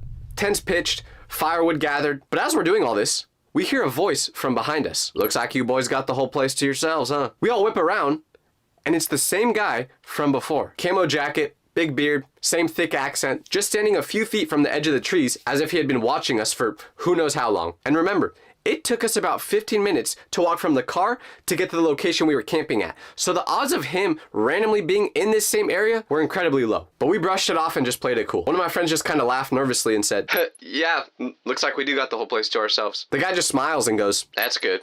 Used to be real busy around here, but folks don't usually come out this way no more." He pauses again, as if he's trying to decide whether to say more or not, and then he just goes, "Well, y'all have a good night." Then he just disappears back into the forest. We shake it off because it's daylight, I'm with my friends, and if anything were to happen to us, all I gotta do is be faster than one person. And luckily, my boy Jaden is slow. I'm not kidding. That man is slower than a girl responding to my text, so I was good. Eventually, the sun starts to go down and we build a fire. Now this is where the vibe starts to shift, because no matter how old you are, the moment you get around a campfire with your friends, you're gonna start telling scary stories. You don't even choose to do it. It just happens. So we start all sharing ones that we know. Jaden tells one about a man who went missing in the woods and was found years later living in a cave, convinced that he never left his hometown. Aaron tells a real one about his brother's friend who went camping in Utah, and when he came back, he was genuinely convinced that Bigfoot was real. Like, it completely changed him. Then Matt, of course, who always says the stupidest things, tells a story that made no sense. Something about a werewolf, a flashlight, and Walgreens. But it felt like one of those rare nights where everything was just perfect. Just us, the woods, and the fire crackling in the middle. Eventually it gets late, around 1 in the morning, and we're all ready to go to sleep. So we grab water, start putting the fire out, and we head for our tents. Now something I should mention. We set up 3 tents. Jaden and Aaron in one, Eli and Matt in another, and me solo. Because I talk a lot in my sleep, and I guess no one wanted to get serenaded by my beautiful voice. Which is fine, whatever. I prefer to sleep by myself anyway. I definitely did not want to snuggle with the homies. I promise. They ask you how you are, you just have... So we all zip up our tents for the night, and now the woods are silent. And eventually, I fall asleep. But then at some point during the night, I wake up to a loud scream. It was just one word. Hello! It sounded like someone yelling from the middle of the woods, but not in a scared, help me way, just hello! Like they were calling out to no one in particular, just throwing it out there in case someone or something responded. My eyes snapped open and I instantly sat up in my tent because the sound didn't seem that far away. Now, my initial thought wasn't ghost or creepy guy from earlier. At first, I thought it was one of our friends messing with us. I figured one of my friends, probably Matt, was trying to just freak us out. He was way too excited about the creepy storytelling earlier, and I would not be surprised if he just thought it would be funny to prank us at 3 a.m. So I unzip my tent and just peek out a little bit. Everything is still. The fire's completely out. The moonlight is making it so you can kind of see into the distance, but not much because of how thick the forest is. And none of my friends' tents are moving or lit up. So either my friends were super committed to this bit, or they didn't hear the sound that I just heard. I sit there with my face poked out of the tent, just listening, but it's just silence. So then I whisper, Matt. No response. I whisper louder, Matt, if that was you, no one thought that was funny, bro. Still nothing though. So I finally unzip the rest of my tent, walk out, and head towards my friend's tent. Theirs were all still zipped up tight. So now I'm starting to think, did I just imagine that sound? Was I dreaming it? I'm literally standing in the middle of where we were camping, trying to figure out if I just hallucinated that voice or not. But then that's when I noticed something. Matt's shoes. They weren't outside the tent anymore. Earlier in the night, I saw them lined up right next to his tent. Bright red Converse. Hard to miss them. But now, they were gone. So I crouched down and whispered, Matt. No answer. So I unzipped their tent slightly just to peek inside. But when I do that, my heart drops into my stomach. Because Eli's inside, alone. I'm staring at the tent, and half of it is empty. Matt's half. And what's weird was, his shoes? Gone. His phone? Gone. No sign of him anywhere. And Eli was still dead asleep like he was training for the Olympic Games of napping. So I whisper his name. Eli. No response. Dude, wake up. But nothing can get these guys up. So I crawl halfway into his tent and start tickling him. Whoa. Hey, he practically jumps out of his sleeping bag like he's in a military drill. What time is it? I don't know. Like 3? Do you know where Matt went though? What do you mean do I know where Matt went? Look next to you. He's not here. Oh, well, he literally just was here. I unzip the rest of the tent and tell him that we need to look for Matt because I heard someone screaming in the forest. So he starts to wake up and we get out of the tent. Eli's doing this thing where he's trying to rationalize it. Okay, well, maybe he just needed to take a dump or something. At 3 in the morning? I mean, you've never had post-campfire stomach problems? We did have a lot of s'mores, so fair point. But still, that doesn't explain the screaming in the woods. We scan the area around the tent. There's no light coming from the forest. No sounds, just the soft slosh of the lake a few hundred feet away. I grab my flashlight and we walk over toward Jaden and Aaron's tent. Guys, wake up. They unzip their tent and Jaden pokes his head out. Dude, it's like 3 a.m. What? Matt's gone. Gone where? We don't know. Aaron sits up in the tent behind him. What do you mean gone? We gather around in the middle of the campsite. Me, Eli, Jaden, and Aaron. Everyone now up and on edge. I explain everything. The voice that woke me up, Matt not being there, his shoes and phone being gone, and him not answering when I called out to him. Jaden's like, okay, hold up. He's probably just messing with us. You know how he is. I wanted to believe that, but it just didn't add up. So Jaden grabs a flashlight. Matt, bro, where are you? We all wait, but we don't get a response. So Aaron joins in. Yo, come on, Matt, don't do this again. But after about 10 minutes of doing this, looking for him, he doesn't respond. And don't get me wrong, Matt can be a troll, but he would never take it this far. So we split into 2 pairs. Jaden and Aaron head left toward the lake. Eli and I take the trail leading into the woods. We walk for maybe 5 minutes, calling Matt's name, searching for anything. A shoe, a flashlight, a sarcastic voice going, gotcha. Yes, that is exactly what Matt sounds like, by the way. But instead, we find a clue we really wish we didn't find. His phone. Just sitting there in the dirt, maybe 30 feet off of the trail. The flashlight is still on. His screen is unlocked as if he was trying to use it before he lost it. So we pick it up and there's a photo on the screen. It was a blurry one as if it was snapped quickly, mid-motion. Most of the picture is just darkness and tree bark, but in the bottom left corner, barely visible, there's a sliver of someone's face. Not Matt's, because it was grainy, but I could tell that the hair color wasn't his. Matt has brown hair, and this was gray. Eli and I stare at each other for a solid 10 seconds without saying anything. And then he says what we were both thinking. That looks like the guy from earlier. Yeah, it does. Before we can say anything else, we hear rustling behind us. We both whip around with our lights up, but nothing's there. Then, a whisper cuts through the dark. But it's not from ahead of us, it's from behind, closer to the lake. It was soft this time, almost as if we were being messed with. Hello? Eli and I don't want to see where it came from, so we sprint back towards the campsite. When we get there, Jaden and Aaron are already back. You guys find anything? Just his phone. We show him the picture and all agree that the person in the bottom left corner looks like the man from earlier. This is when we all agree that it is no longer a prank. It's not funny anymore. We need to take this seriously. We stood in a circle near the campfire as we were discussing what to do. Jaden threw his phone in anger and said, I don't even have any service. If this gets worse, we're done. We all tried making sense of the picture we saw on Matt's phone. Why would he take a picture like this? And why wouldn't he come back? Or was he not the one to take the picture at all? Nobody had a good answer. And honestly, I was trying not to spiral, because the more I thought about that blurry figure in the photo, the camo jacket, the beard, the hair, the fact that we saw that exact guy earlier, the more I started to wonder, what if he never stopped watching us? What if he was still out there, just watching, waiting for us to go to sleep? I took a deep breath, and then I said, okay, here's what we do. We do one more search together, looking for Matt. And if we don't find him, we go back to town and try to get help. We all agree. So we gear up with our flashlights and lanterns and head back towards the spot where we found Matt's phone. The scary part about the woods is that you always hear weird noises rustling around you. And you can't see that far into the distance, so there could be something dangerous right next to you without you even realizing it. We started calling out again, but louder this time. Matt, if you can hear us, say something. As I'm shining my flashlight around, it lands on a tree, but there's something carved into it, a huge X. I aim the flashlight a few trees over, and there's another X. Same height, same angle, as if it was a trail marker.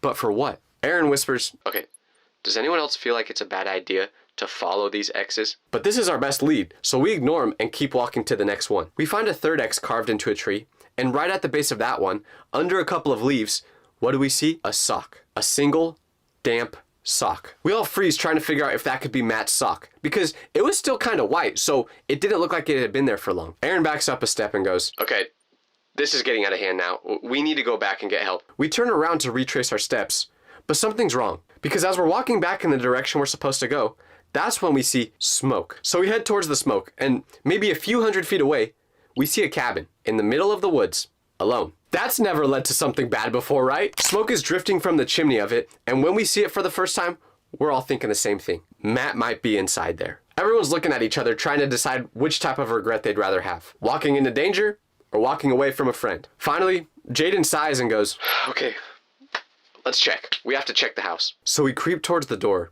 and it was already halfway open. So when we got close to it, we shined our flashlights inside. It was clearly someone's cabin, but as we're shining the light through it, we see a bed, and laying on it is a person with a beard. Yeah, it was the guy from earlier. Once our flashlight hit him in the face, we immediately got away from the front door so it didn't look like we were trying to break in. He obviously saw the light, so he came outside himself. Then he stared us all in the eyes, and then he smiled. So we're all confused as to what's happening now, and without saying a word, he points to the corner of the house. We edge a little closer to see what he's pointing at, and that's when we see Matt's backpack. In that moment, I knew one thing must have happened. This man ate Matt.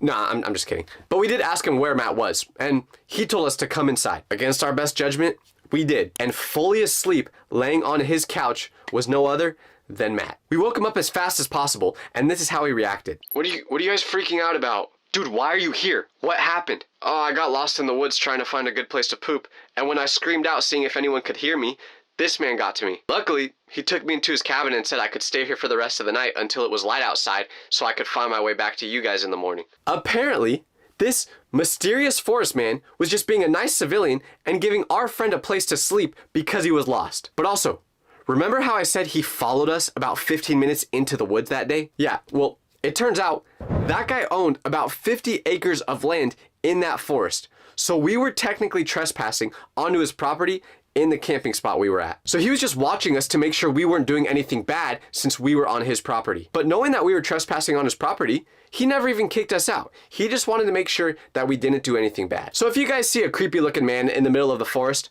odds are they're pretty cool. So go into their cabin. No, I'm just kidding.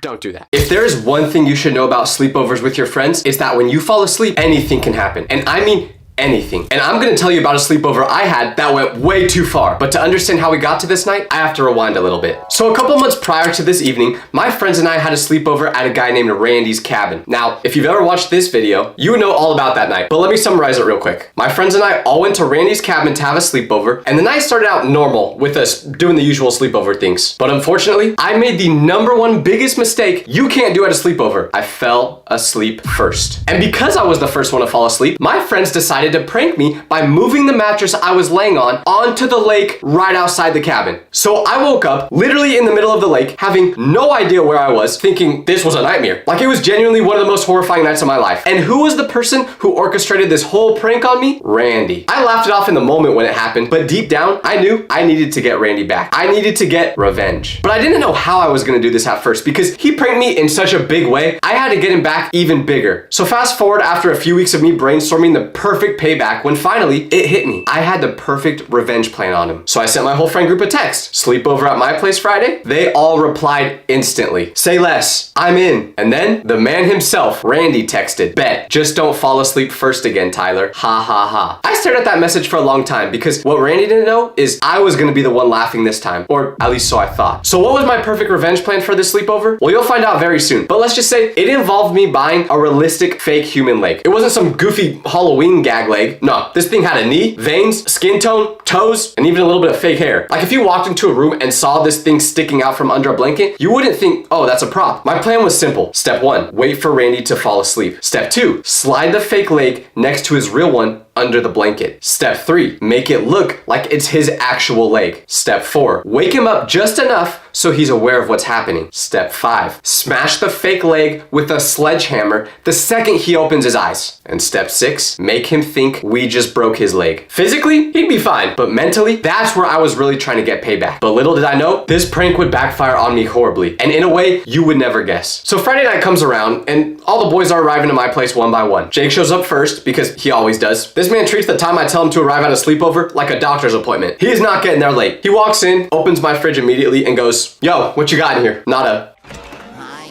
I don't know if his parents just don't feed him at home or what's going on there, but anyways, then Marcus shows up next, dragging a backpack that sounds like it's full of bricks. I ask him what he has in there and he just says, don't worry about it. That's kind of concerning, but whatever, that's Marcus. And then finally, Randy walks in. Backpack on one shoulder, hoodie half zipped, and that same smug little expression like he's the main character of the friend group. When he walked through the front door, he had a grin on his face, and I could tell in that moment, he was thinking back to the last sleepover we had and how good he got me, wondering what we had in store for tonight. But what I didn't realize at the time was I wasn't the only one who had something planned. So I smile back at Randy, trying very hard not to look like a man who has a fake leg hidden in his closet. Also, an important part to know for this story, the reason this night was perfect for the sleepover was because it was my parents' anniversary. So they were celebrating by taking a trip. So in my house, it was just me and my friends. That would be an issue later though. We set up camp in the living room, acting as if this time we were just gonna be having a normal sleepover. Nothing crazy. We start with video games. We're yelling, trash talking, accusing each other of cheating. And during these first couple of hours, I was keeping a very close eye on Randy. I wanted to make sure he wasn't suspicious that I was gonna get any sort of payback that night. I wanted him to be as comfortable as possible. And from everything I could see, he had no idea what was coming, but I was wrong. So wrong. Because after a couple hours, the vibes started to shift. It's probably 1 a.m. now, and everyone's starting to get a little bit tired. So in an effort to get Randy to fall asleep, I say, hey, let's put a movie on the TV, turn the lights off, and I'll lay down to watch. This is when I could feel some tension, because keep in mind, literally the last sleepover we had prior to this was the one where I got thrown into the lake on a mattress. So in the back of everyone's mind, we were all just a little on edge, knowing that someone might have something planned. And they were right, but apparently I wasn't the only one with a plan. Because of this PTSD, no one wanted to be the first person to fall asleep. Like we were all getting tired, but whenever one of us got close to falling asleep, we'd go on our phone, throw water on our face, or do something to keep us up. So just like before, I'm watching Randy like a hawk, hoping that he's the first one to doze off. At first, he's wide awake. After a little bit, I realized that I needed to do something to make everyone feel comfortable with going to sleep. So I said, guys, let's make a promise, okay? No matter who falls asleep first tonight, no pranks. I'm serious. My house, my rules. If any of you do anything, I'm kicking you out. I'm looking at you, Randy. When I said that, he put his hands up and said he promised not to do anything. And I think the fact that I singled him out made him think, okay, well, if I don't do anything to them, no one will do anything to me, which made him a little more comfortable with going to sleep. I'm still watching him like a hawk, hoping what I said eases everyone's nerves. And what do you know? It worked. About 5 minutes after I said this, I could see Randy's eyes start to get heavy. He tried to hide it, but I could tell he was close. He's about to fold. What really helped was, by this point, Marcus already fell asleep and no one was trying to mess with him, so I think that reassured him. And then finally, the moment I was waiting for happened. Randy fell asleep. I give it about 10 minutes just to make sure he's fully out. Probably already dreaming about being in a relationship with LeBron.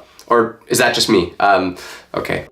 And once I know he's fully asleep, I slowly sit up. But what I didn't tell you earlier was I told the rest of my friends about this plan before the sleepover because I needed their help with it. And I know you might be thinking, Tyler, but weren't they a part of the original prank on you? Well, yeah, but I know it never would have happened if Randy didn't set it up. So I didn't hold a grudge against any of the other guys. So I wake up Marcus and whisper, Marcus, it's time. Jake and Marcus both smile. I don't think they cared who was getting pranked as long as they got to instigate it. I slipped out of the living room quietly towards my room. I opened my closet and there it is, the leg. When I come back into the living room, my friends are hyped. This was the first time they were seeing it and it looked so real. For a second, they were legit thinking that I just went to the neighbor's house and chopped someone's leg off. Then we started setting up the prank. We gather around Randy's feet. He's lying on his back now, one knee slightly bent, blanket covering everything mid-chest down. So we carefully lift the blanket up, making sure he does not wake up. Because if he did, and he caught us, we knew he wouldn't go back to sleep for the rest of the night. So we had one opportunity, one chance to get this perfect. So I position the fake leg next to his real one, and it looks identical. Everything is in position. Jake pulls his phone out, camera rolling. I've got the sledgehammer in my hand, which was my dad's that he had for, well, I don't know why he owns a sledgehammer actually, but anyways, I grip the hammer. Wait,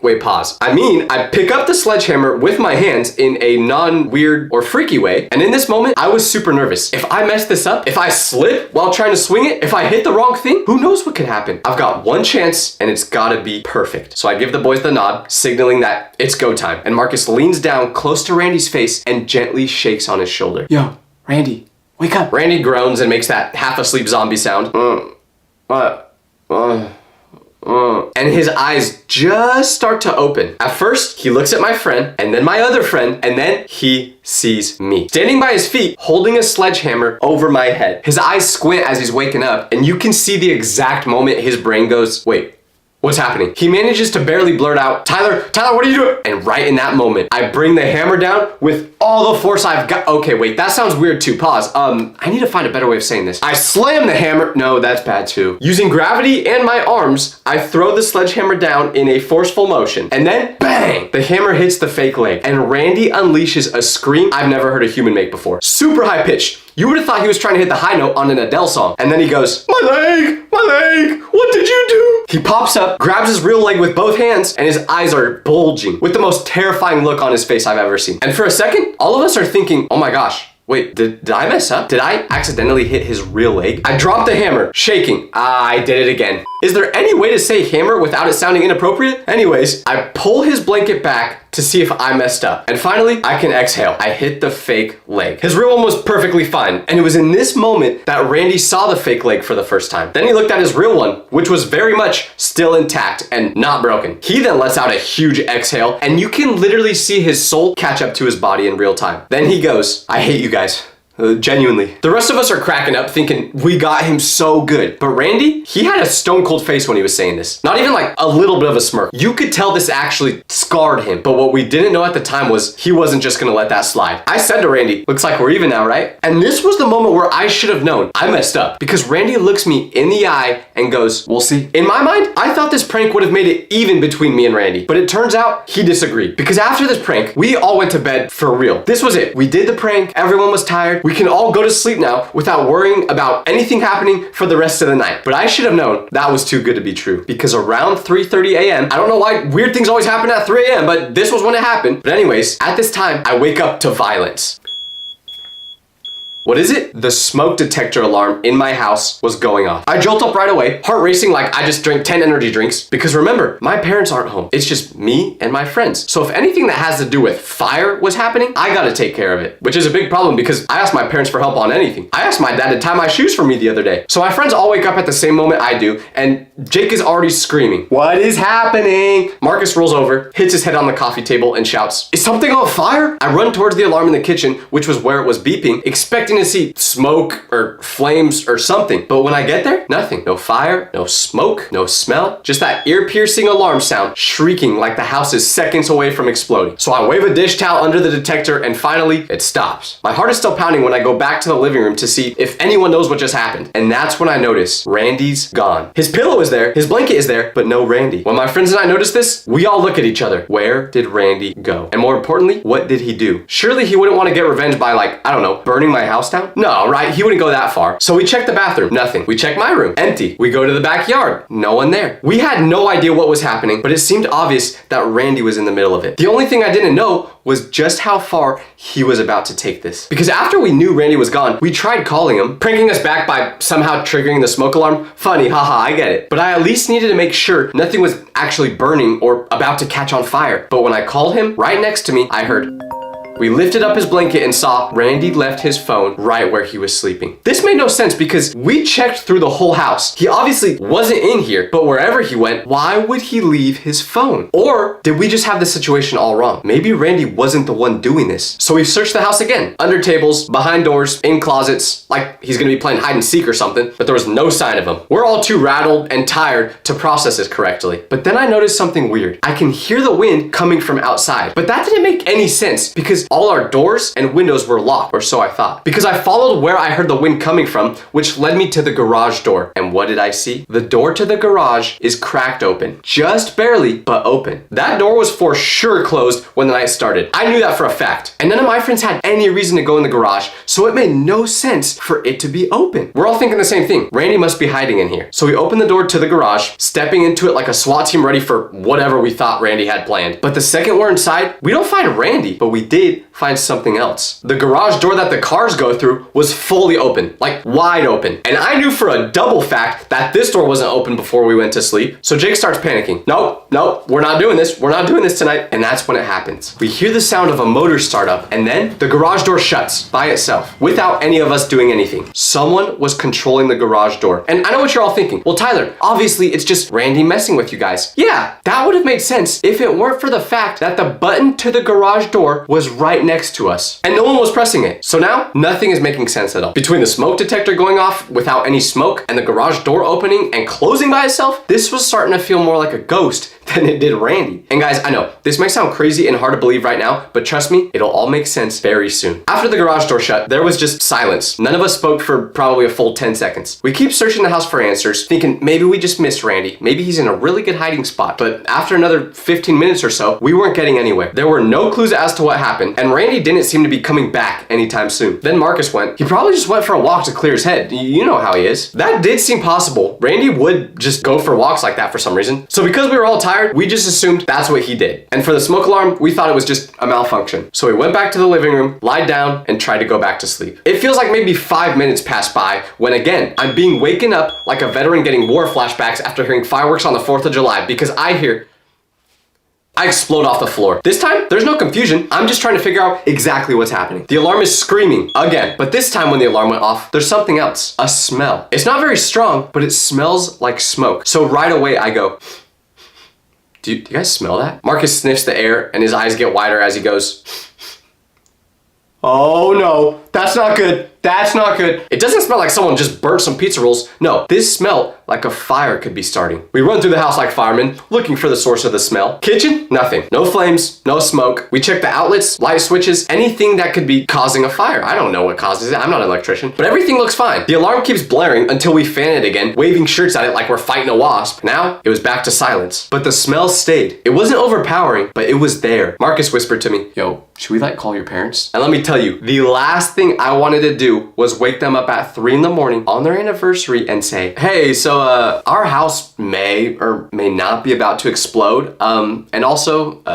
Randy's missing. So I say back to Marcus, let's just look around one more time. We check everything again, but still no sign of where the smell is coming from and no sign of Randy. Right when the smoke detector alarm shuts off for the second time, we all just stand there in the hallway looking at each other. The smoky smell is still floating around the house, and listen, we may have been tired enough to go back to sleep after the smoke detector randomly went off one time, but with the smoke detector going off and the smell of smoke, it was starting to feel like something dangerous could be happening. And now, I didn't know if this was just Randy anymore. I mean, yeah, we pranked him good, but he wouldn't like blow up my house as revenge, right? He wouldn't do that. Like, that would low-key be an elf friend move if he did that. But we're out of ideas. We don't know what to do. So as much as I didn't want to, I give in, I grab my phone, and I call my parents. My mom answers right away. It's like she's got a spidey sense whenever her kids may be in trouble. Hello?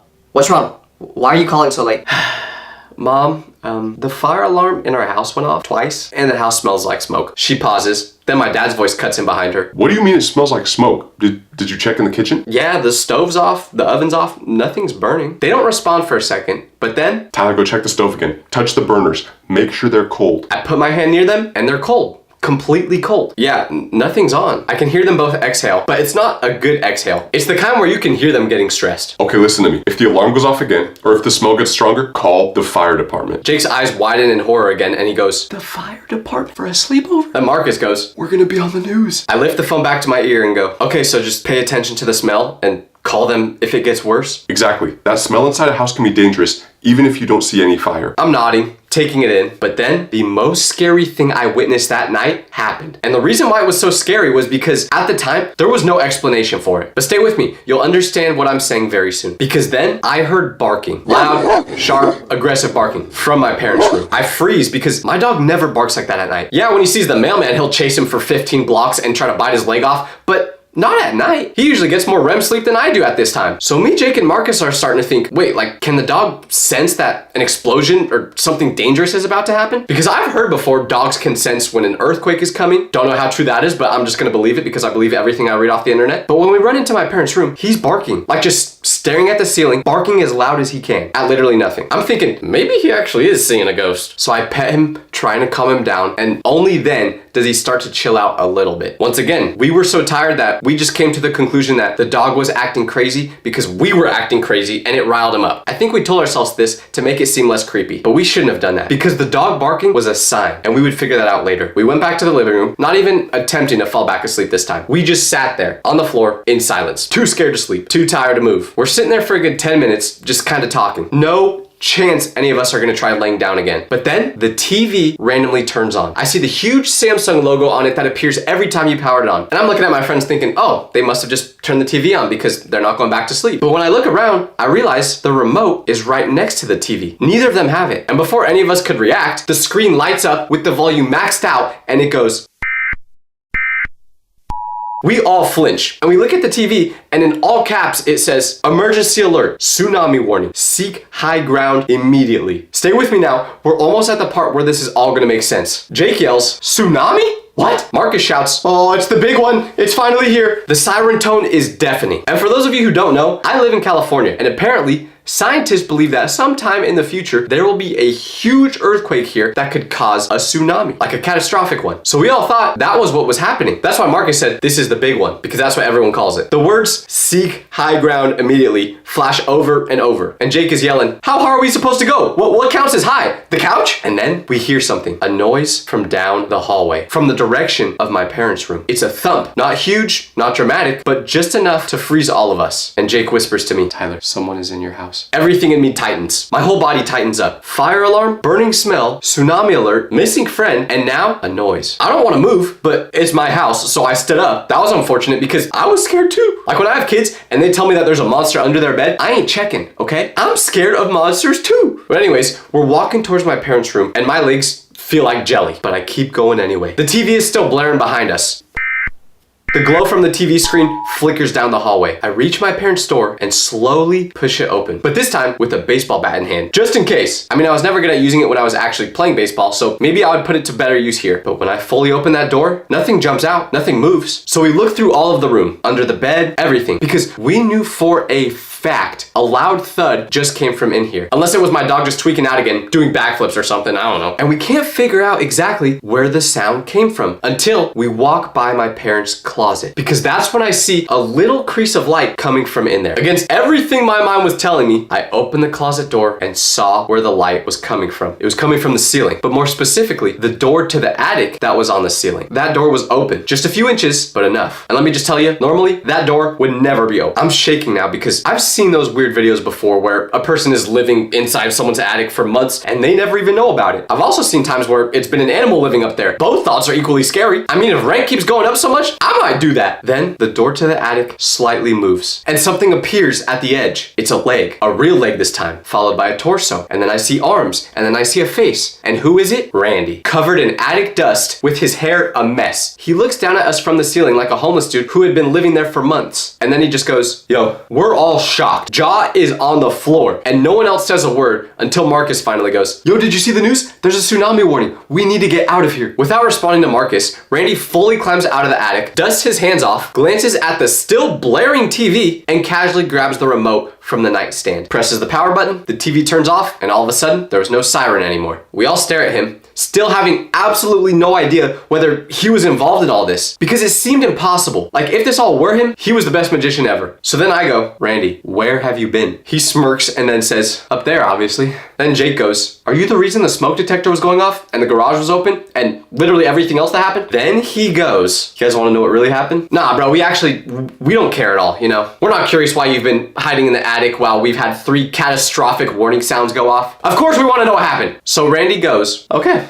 You guys pretended to smash my leg with a sledgehammer. And after you did that, I tried just going back to sleep, but I couldn't. I had way too much adrenaline from thinking my leg just became barbecue chicken. Then he points to the ceiling and goes, so that's when I came up with a plan. I waited until you all went to sleep, then I grabbed a lighter, a pan, and a piece of paper. Started having fun. The first alarm going off, that was me holding a lighter right next to the smoke detector. I knew that would startle you guys, but once you went back to sleep after that, I had to take it a step further. So next, I burned tiny bits of paper right next to the air vents so you guys could smell it. We're staring at him like we don't know whether we should be impressed or worried about his mental health. Then he goes, the tsunami alert, that was just a YouTube video I cast from my phone onto the TV. We're all just staring, can't think of anything to say. And as for the garage door randomly being open, he never said that was him actually, but I'm guessing it was. But anyways, then he finishes. And while you guys were running around freaking out, I was literally right above you watching it all happen through the air vent. He smiles, and then like a villain, he goes, congratulations, now we're even. So I say back to Randy, that is the most impressive thing I've ever seen. Now get out of my house.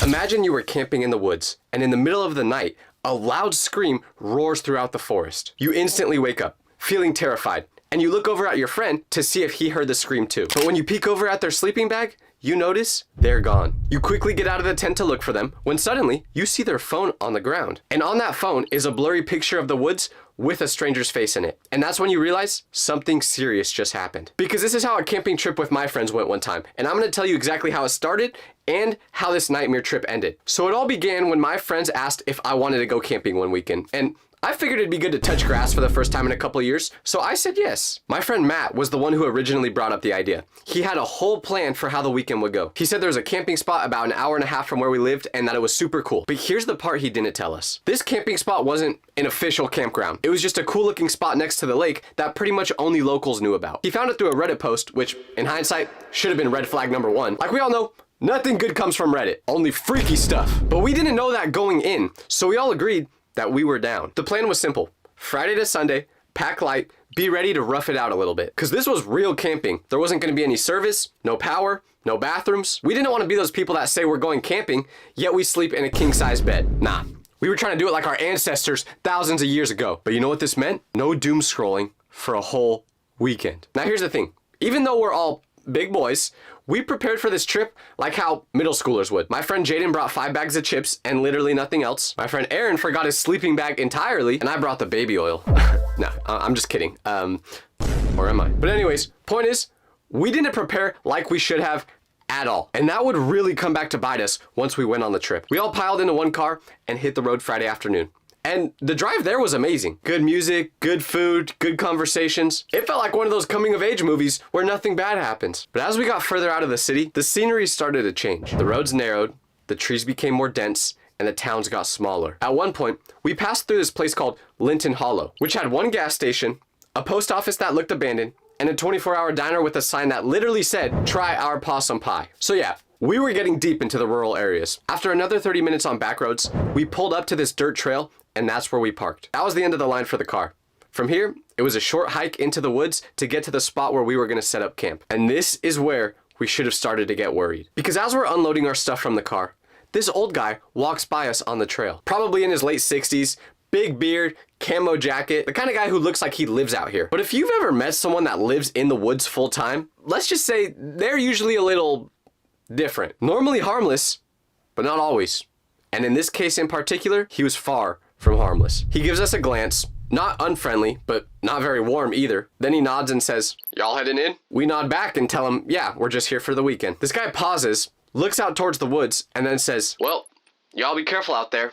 It gets real easy to get stuck in these woods after dark." And then he just kept walking, which, objectively speaking, I don't think that's how you want a conversation with a random man in the woods to end. Because that didn't sound like a warning.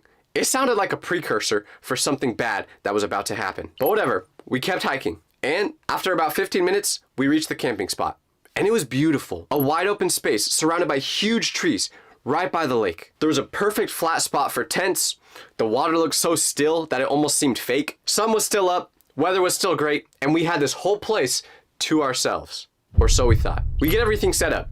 Tents pitched, firewood gathered. But as we're doing all this, we hear a voice from behind us. "Looks like you boys got the whole place to yourselves, huh?" We all whip around, and it's the same guy from before. Camo jacket, big beard, same thick accent, just standing a few feet from the edge of the trees as if he had been watching us for who knows how long. And remember, it took us about 15 minutes to walk from the car to get to the location we were camping at. So the odds of him randomly being in this same area were incredibly low. But we brushed it off and just played it cool. One of my friends just kind of laughed nervously and said, "Yeah, looks like we do got the whole place to ourselves." The guy just smiles and goes, "That's good. Used to be real busy around here, but folks don't usually come out this way no more." He pauses again, as if he's trying to decide whether to say more or not, and then he just goes, "Well, y'all have a good night." Then he just disappears back into the forest. We shake it off because it's daylight, I'm with my friends, and if anything were to happen to us, all I gotta do is be faster than one person. And luckily, my boy Jaden is slow. I'm not kidding. That man is slower than a girl responding to my text, so I was good. Eventually, the sun starts to go down and we build a fire. Now this is where the vibe starts to shift, because no matter how old you are, the moment you get around a campfire with your friends, you're gonna start telling scary stories. You don't even choose to do it. It just happens. So we start all sharing ones that we know. Jaden tells one about a man who went missing in the woods and was found years later living in a cave, convinced that he never left his hometown. Aaron tells a real one about his brother's friend who went camping in Utah, and when he came back, he was genuinely convinced that Bigfoot was real. Like, it completely changed him. Then Matt, of course, who always says the stupidest things, tells a story that made no sense. Something about a werewolf, a flashlight, and Walgreens. But it felt like one of those rare nights where everything was just perfect. Just us, the woods, and the fire crackling in the middle. Eventually it gets late, around 1 in the morning, and we're all ready to go to sleep. So we grab water, start putting the fire out, and we head for our tents. Now something I should mention. We set up 3 tents. Jaden and Aaron in one, Eli and Matt in another, and me solo. Because I talk a lot in my sleep, and I guess no one wanted to get serenaded by my beautiful voice. Which is fine, whatever. I prefer to sleep by myself anyway. I definitely did not want to snuggle with the homies. I promise. They ask you how you are, you just have So we all zip up our tents for the night, and now the woods are silent. And eventually, I fall asleep. But then at some point during the night, I wake up to a loud scream. It was just one word. "Hello!" It sounded like someone yelling from the middle of the woods, but not in a scared, help me way, just hello. Like they were calling out to no one in particular, just throwing it out there in case someone or something responded. My eyes snapped open and I instantly sat up in my tent because the sound didn't seem that far away. Now, my initial thought wasn't ghost or creepy guy from earlier. At first, I thought it was one of our friends messing with us. I figured one of my friends, probably Matt, was trying to just freak us out. He was way too excited about the creepy storytelling earlier, and I would not be surprised if he just thought it would be funny to prank us at 3 a.m. So I unzip my tent and just peek out a little bit. Everything is still. The fire's completely out. The moonlight is making it so you can kind of see into the distance, but not much because of how thick the forest is. And none of my friends' tents are moving or lit up. So either my friends were super committed to this bit, or they didn't hear the sound that I just heard. I sit there with my face poked out of the tent, just listening, but it's just silence. So then I whisper, "Matt." No response. I whisper louder, "Matt, if that was you, no one thought that was funny, bro." Still nothing though. So I finally unzip the rest of my tent, walk out, and head towards my friend's tent. Theirs were all still zipped up tight. So now I'm starting to think, did I just imagine that sound? Was I dreaming it? I'm literally standing in the middle of where we were camping, trying to figure out if I just hallucinated that voice or not. But then that's when I noticed something. Matt's shoes. They weren't outside the tent anymore. Earlier in the night, I saw them lined up right next to his tent. Bright red Converse. Hard to miss them. But now, they were gone. So I crouched down and whispered, Matt. No answer. So I unzipped their tent slightly just to peek inside. But when I do that, my heart drops into my stomach. Because Eli's inside, alone. I'm staring at the tent, and half of it is empty. Matt's half. And what's weird was, his shoes? Gone. His phone? Gone. No sign of him anywhere. And Eli was still dead asleep like he was training for the Olympic Games of napping. So I whisper his name. Eli. No response. Dude, wake up. But nothing can get these guys up. So I crawl halfway into his tent and start tickling him. Whoa. Hey, he practically jumps out of his sleeping bag like he's in a military drill. What time is it? I don't know. Like 3?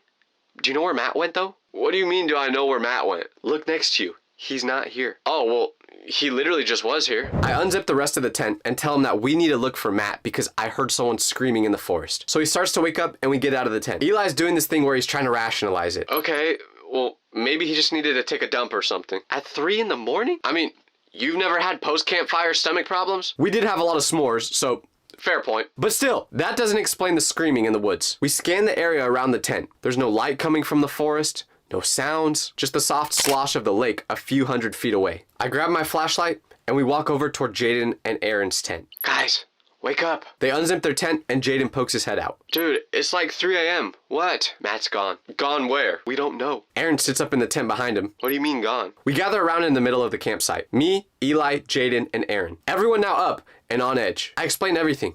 The voice that woke me up, Matt not being there, his shoes and phone being gone, and him not answering when I called out to him. Jaden's like, okay, hold up. He's probably just messing with us. You know how he is. I wanted to believe that, but it just didn't add up. So Jaden grabs a flashlight. Matt, bro, where are you? We all wait, but we don't get a response. So Aaron joins in. Yo, come on, Matt, don't do this again. But after about 10 minutes of doing this, looking for him, he doesn't respond. And don't get me wrong, Matt can be a troll, but he would never take it this far. So we split into 2 pairs. Jaden and Aaron head left toward the lake. Eli and I take the trail leading into the woods. We walk for maybe 5 minutes, calling Matt's name, searching for anything. A shoe, a flashlight, a sarcastic voice going, gotcha. Yes, that is exactly what Matt sounds like, by the way. But instead, we find a clue we really wish we didn't find. His phone. Just sitting there in the dirt, maybe 30 feet off of the trail. The flashlight is still on.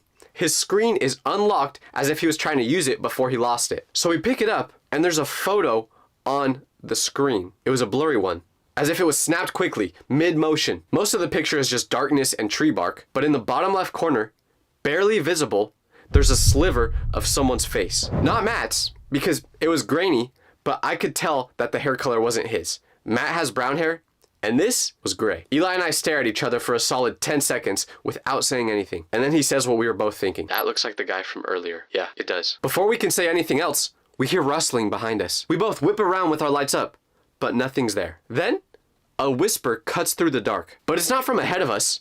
It's from behind, closer to the lake. It was soft this time, almost as if we were being messed with. Hello? Eli and I don't want to see where it came from, so we sprint back towards the campsite. When we get there, Jaden and Aaron are already back. You guys find anything? Just his phone. We show him the picture and all agree that the person in the bottom left corner looks like the man from earlier. This is when we all agree that it is no longer a prank. It's not funny anymore. We need to take this seriously. We stood in a circle near the campfire as we were discussing what to do. Jaden threw his phone in anger and said, I don't even have any service. If this gets worse, we're done. We all tried making sense of the picture we saw on Matt's phone. Why would he take a picture like this? And why wouldn't he come back?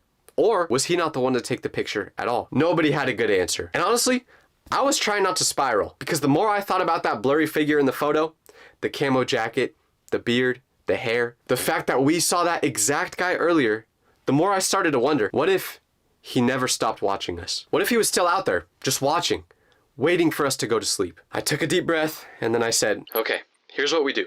We do one more search together, looking for Matt. And if we don't find him, we go back to town and try to get help. We all agree. So we gear up with our flashlights and lanterns and head back towards the spot where we found Matt's phone. The scary part about the woods is that you always hear weird noises rustling around you. And you can't see that far into the distance, so there could be something dangerous right next to you without you even realizing it. We started calling out again, but louder this time. Matt, if you can hear us, say something. As I'm shining my flashlight around, it lands on a tree, but there's something carved into it. A huge X. I aim the flashlight a few trees over, and there's another X. Same height, same angle, as if it was a trail marker.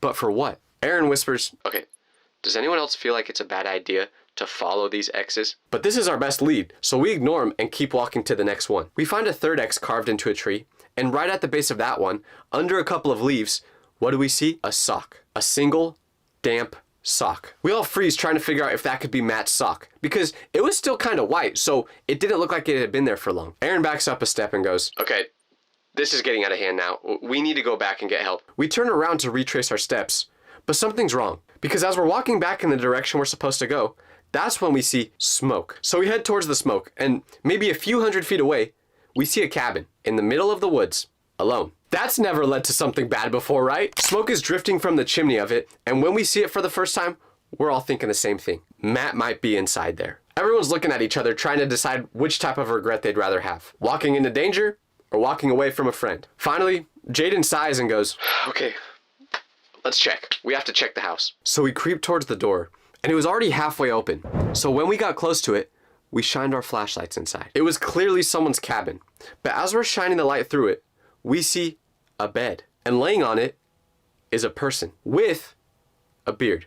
Yeah, it was the guy from earlier. Once our flashlight hit him in the face, we immediately got away from the front door so it didn't look like we were trying to break in. He obviously saw the light, so he came outside himself. Then he stared us all in the eyes, and then he smiled. So we're all confused as to what's happening now, and without saying a word, he points to the corner of the house. We edge a little closer to see what he's pointing at, and that's when we see Matt's backpack. In that moment, I knew one thing must have happened. This man ate Matt.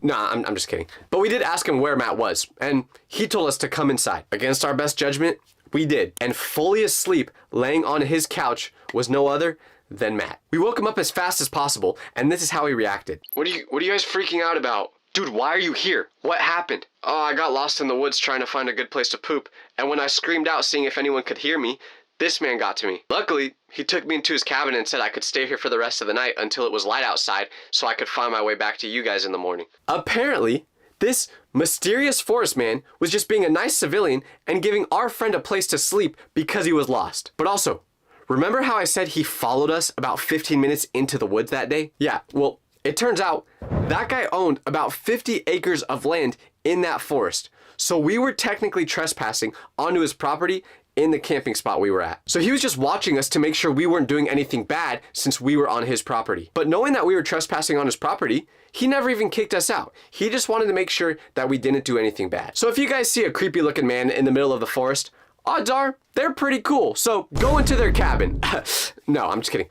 Don't do that. Picture this. You're laying on the ground, about to fall asleep, but you're forcing yourself to stay up because if you close your eyes before everyone else, you know that when you wake up, you might have a missing finger. Sounds horrible, right? Well, actually, somehow, these were the best nights ever because what I'm describing is childhood sleepovers. If there's one thing I miss about being a kid, it's definitely sleepovers. And not having butt hair. Mostly sleepovers though. Spending the night with your friends, staying up late, pulling pranks, it couldn't get any better than this. But here's the interesting thing about sleepovers. It didn't matter whose house it was or what grade you were in, every single sleepover had the exact same type of people. It's like everyone played a specific role at the sleepover, starting with the kid who treats your house like it's his own. There's always one friend in every group who simply does not recognize that he is a guest. Because when you walk into someone's house, you're supposed to behave like a visitor. You knock on the front door before entering, you say hello to the parents, you ask for permission before getting something out of the fridge. But unfortunately, the person I'm describing right now does not do any of that. He walks through your front door and immediately transitions into full homeowner mode. First thing they do is go straight for the kitchen. You know exactly what they're doing in there too. Eating anything they can find. It doesn't stop at food either. They will watch whatever they want on your TV without asking. They'll adjust the thermostat if they're hot. And I'm not just assuming that this is the truth. I know it is because my friend Mikey is this exact person. You see, Mikey was an interesting character. Everyone loved him, but at the same time, with some of the things he'd do, you'd ask yourself, is Mikey like all there in the head? Because this is how Mikey would operate at every sleepover, or even just when he was coming over to hang out in general. He would get to my front door, and instead of texting that he's out front or ringing the doorbell, he had a different way of announcing he was here. Because my house had a lock code on our front door, and at some point, which I still don't know when, he figured the code out, but I had no idea he knew the code, and the rest of my family definitely didn't know this. So one day, he was supposed to come over over for a sleepover, but I told him to come around 5 p.m. because I wouldn't be home till then. Now this sounds simple enough, but not for Mikey, because at around 3 p.m. on this day, my dad was home alone and he was working in his office. But then he hears a noise come from the kitchen. He thinks to himself, that's pretty odd because I'm home alone. I know it can't be Tyler because he's at baseball practice, which could mean only one thing. Someone is trying to break into the house right now. So what do you do in that situation? You grab something to defend yourself. So my dad gets the katana he keeps in his office as decoration and occasionally has to use for self-defense, and he creeps into the kitchen. In his mind, he's thinking, I'm about to absolutely whack this person that's breaking into my house. And finally, he gets to the kitchen and sees the fridge door is open with someone clearly standing behind it. So like the spy my dad thinks he is, he quickly slams the fridge door shut and starts to swing the katana. But that's the moment he realizes this is not someone trying to rob the place. No, it's just Mikey, innocent old Mikey. And right before he's about to turn Mikey into an amputee, he stops his swing. Mikey screams because, well, he almost got sliced by a katana, and then they both start to process what just happened. Then comes the questions. My dad says, Mikey, what are you doing in my house? Did Tyler get home already? and Mikey says, Oh no, I just let myself in. How? I put the code to the door in. Who told you the code? No one. my dad couldn't even ask any more questions because he didn't have time to deal with this nonsense since he had to get back to work. So after this happened, you would think Mikey either A, left my house and waited till I got there to come back, or B, just sat somewhere in my house like a good boy and tried to be as respectful as possible. Well, neither of those options are correct because right after this, Mikey turns my PlayStation on and starts playing Fortnite on it. He clearly did not learn his lesson, but that's just Mikey. Everyone knows someone like this. They make you really frustrated, but you still love them because you're convinced they just don't know any better because once again, they're probably not all there in the head. Now, my dad was really mad in this moment, but at the end of the day, he still loved Mikey. But you know who he didn't love? The next type of person I'm about to tell you. Let's see if you can guess who I'm describing. You are the host of a sleepover. You're managing a lot of moving parts, trying to make sure everyone is happy, has a place to sleep, but most importantly, you're making sure that you guys aren't doing anything that would cause a disturbance to your parents. Because the last thing you want to happen is your parents telling everyone they have to leave the house because they were being too annoying. But there is one specific friend on that guest list who makes you very scared in this scenario. Not because something dramatic is gonna happen, just because the person that's about to walk into your house can only communicate at one volume. And that volume is way too loud when you're in a house where other people are trying to sleep. I'm talking about the friend who wakes everyone up at the sleepover. The one who's always way too loud. It's kind of similar to the other friend I just mentioned because they both don't realize they're doing something wrong. They've never heard of an indoor voice. I was playing video games with this exact type of person one night. It was late, my parents were in bed, the house was in that fragile state where everyone who lived there was asleep, and the only sounds in the house were us playing video games. It was just me and him awake. But then something tragic happened. He lost in the game we were playing, and he was not a person who took losing well. So the moment he realizes he lost, you know what he does? I'll just show you.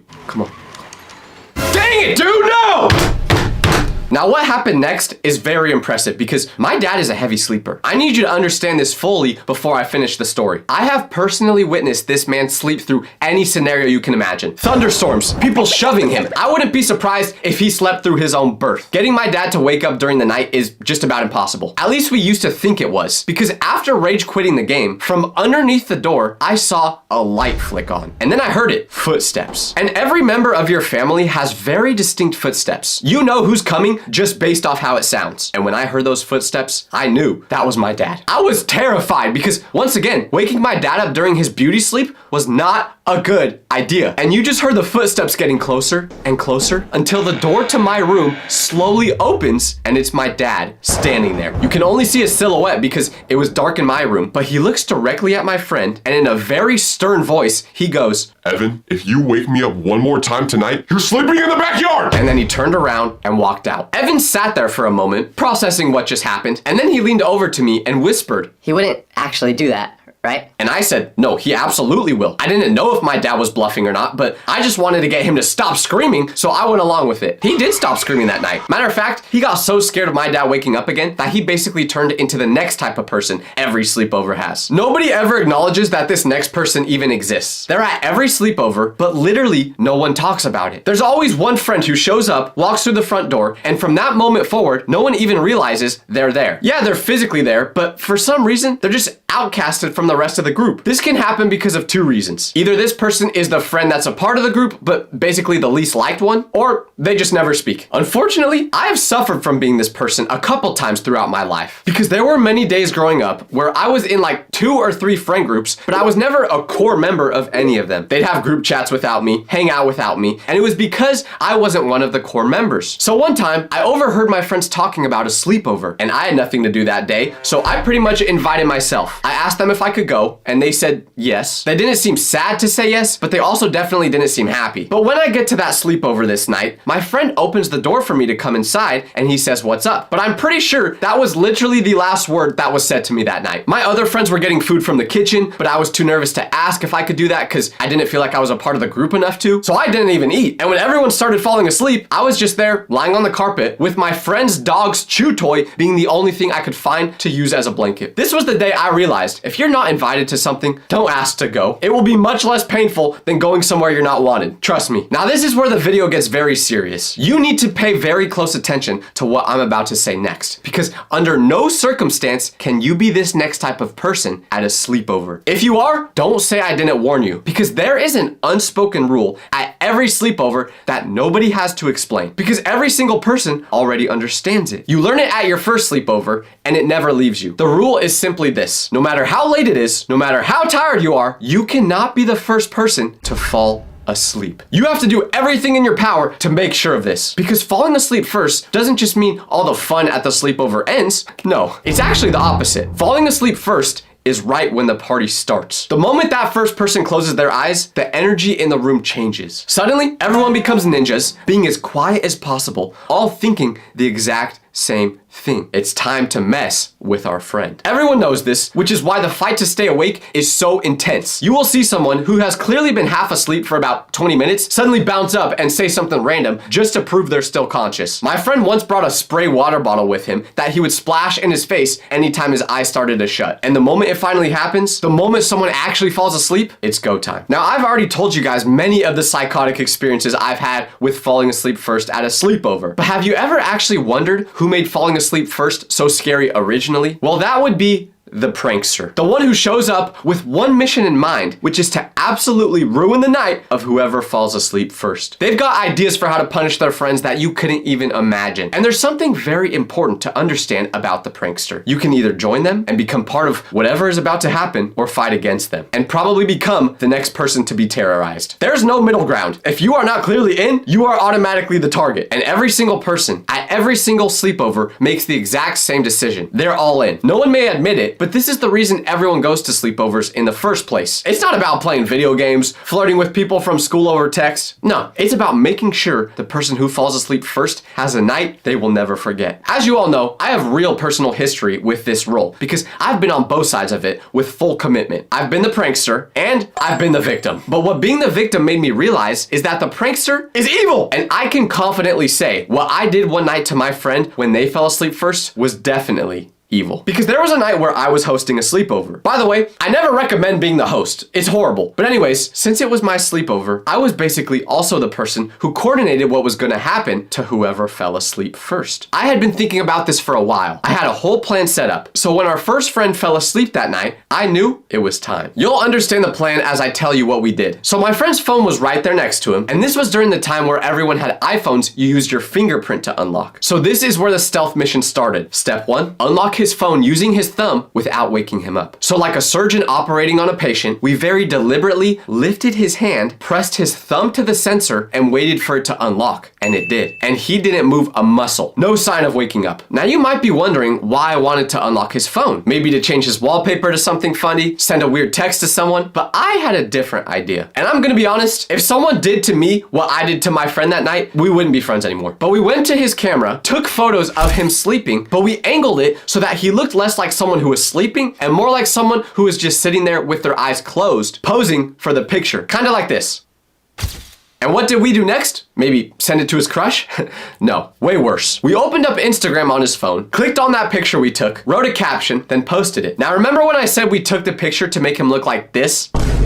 Well, because of that, we made the caption on this post 3 words. And those words read, "Who want me. We posted it to his Instagram, put the phone back exactly where it was, and later that night, we went to sleep like nothing happened. Now, one thing you must understand about this friend is that he likes to play the nonchalant gimmick online. He literally had 0 posts on his Instagram, and if he were to finally post something, no one would expect it to be this. Our friend woke up the next morning to more notifications than he had ever seen on his phone. People he knew, people he barely knew, his family, all texting him. We woke up before him because we wanted to see his reaction. And when he checks his phone for the first time that morning, he starts to look more and more confused. Then he opens up Instagram and finally sees it. The beautiful debut photo on his page. He looked at the photo, he read the caption, then he looked at us. He could see the dumb smirks on our face and he knew exactly what must have happened last night. So how did he react? Let's just say he did not find it nearly as funny as we did, which is fair, but what I still think about was his response. He didn't just delete the post and move on, he adapted. From that sleepover forward, every single time we would have a sleepover together, before he went to sleep, he'd pull out tape and wrap both of his thumbs like he was preparing for a sporting event. That way, in case anyone tried using his thumb, he'd wake up after feeling tape getting pulled off of his finger. I was impressed, but a few years later, facial recognition came out and we no longer needed his thumbs to open his phone. So of course, we did the same thing to him again. No, I'm just kidding. We didn't do that, but we definitely could have. Unfortunately though, if you do bad things, sometimes bad things will happen back to you. Because while I have been the prankster at many sleepovers, I have also been the next category of person we have to talk about, the victim. Any of these other types of people at sleepovers are fine. Sure, some are better than others, but none of them are horrible, except for being the victim. That one is straight up torture. And there is one particular sleepover where I fell asleep first and something happened that I will never forget. I don't know how I've never told this story before because it's a memorable one. But before I tell you what happened, I need you to understand I was having the best sleep of my life when this was happening. I was even in a dream where I felt like I was in a jacuzzi and it felt amazing. But in this dream, because I was in warm water and I started to feel the need to pee, I peed in the jacuzzi and it was all going perfectly fine until I woke up and realized I'm not actually in a jacuzzi. But when I woke up, the warm feeling did not stop. I was still feeling the peeing sensation. I opened my eyes only to see that my friends, while I was unconscious and trusting them, placed my hand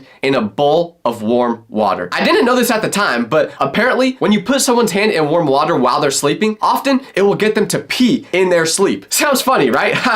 Well, the part I was super confused about was why would my friend want to do this? Because while yes, I ended up peeing my pants, haha funny, I did it while sleeping on my friend's couch. This was already a bad situation on its own, but the couch added a whole nother problem because this was his parents' couch and there was now a pee stain on it. So all of us together now had to figure out what to do because you could literally see and smell the pee. We couldn't tell the parents what actually happened. There was just no version of that conversation that would sound not insane. So we looked around the room at the options available to us, and then we saw the dog, the poor innocent dog. And that puppy quickly became our only way out of this situation. So the next morning, when my friend's parents came out of their room, my friend told his mom that the dog peed on the couch. His mom thought that was incredibly weird, considering the good boy had never done that before. But it made more sense than a human peeing on it, so she believed it. We will never forget your sacrifice, Milo. Now, if you had to go through the things I've gone through at sleepovers, you would probably become this next type of person. The one who makes everyone furious because I'm talking about the person who always leaves the sleepover early. They're nearly impossible to get to come in the first place. It takes days of begging them in the group chat for them to clear up their Saturday instead of doing, Oh yeah, nothing. this is how it goes with this friend. They get there for the beginning of the night and things will seem fine. But at some point, literally out of nowhere, they'll go quiet. You can watch it happening if you're paying attention. They reach for their phone, send a quick text, and within 10 minutes, there's a car outside. And the excuses for why they had to leave are never real excuses. They're vague enough that you can't argue against them, but specific enough that you know they were made up 15 minutes ago. Their stomach hurts. Their fish drowned and they need to go bury it. And you cannot argue with their stomach hurting. What are you gonna say? Show me your insides to prove it? Last time I said that to someone, I got a restraining order. But even if you could prove that they were lying, if they don't want to be there, it's just gonna kill the vibe if they stay anyway. So some of the people that are like this would just take matters into their own hands, which means when they want to leave, they just do it without telling anyone. At some point during the night, you and your friends look around and realize Greg is gone. And you're thinking, did he pass away? Did my dog eat him? But then you call him to see if he's alive and he answers. So you say, Bro, where did you go? and he just answers with, Oh, I left an hour ago. So you ask why, and he tells you he wanted to sleep in his own bed. I respect when they do this more than just making up a fake excuse. At least this is valid. I understand that you would rather sleep in the comfort of your own home rather than on a living room floor with a pizza box as your blanket. But at every sleepover, there comes a time where the night is winding down and everyone is ready to go to bed for real this time. But the main issue at sleepovers is always trying to figure out where everyone is gonna sleep. Obviously, the host is just gonna sleep in their bed. But for everyone else, it's like the Hunger Games, trying to figure out what comfortable options are even left. Newsflash, there are none. So you're stuck sleeping on the floor right next to your other friends. But this is where I'm about to describe the next type of person at a sleepover that you want to stay far, far away from. The one that you just cannot sleep to. It could be for a variety of reasons. Sometimes the issue is snoring, and not background noise snoring. Not the kind you can sleep through if you're tired enough. I mean the kind where you put a pillow over your head and it's still fully audible on the other side. Sometimes it is sleep talking, which I tend to do, and I still remember the night my friends found out I sleep talk because I was in deep sleep one night, and out of nowhere, I get waken up feeling like I'm drowning because a bucket of water just got splashed on my face. So I asked my friends what the heck that was for, and they tell me they thought I was possessed. I was convinced they must have just been pulling a prank on me, and that was their excuse. But then they showed me a recording of myself, and I'm not gonna lie, it kind of did look like I was possessed. I'm literally lying there with my eyes closed like this.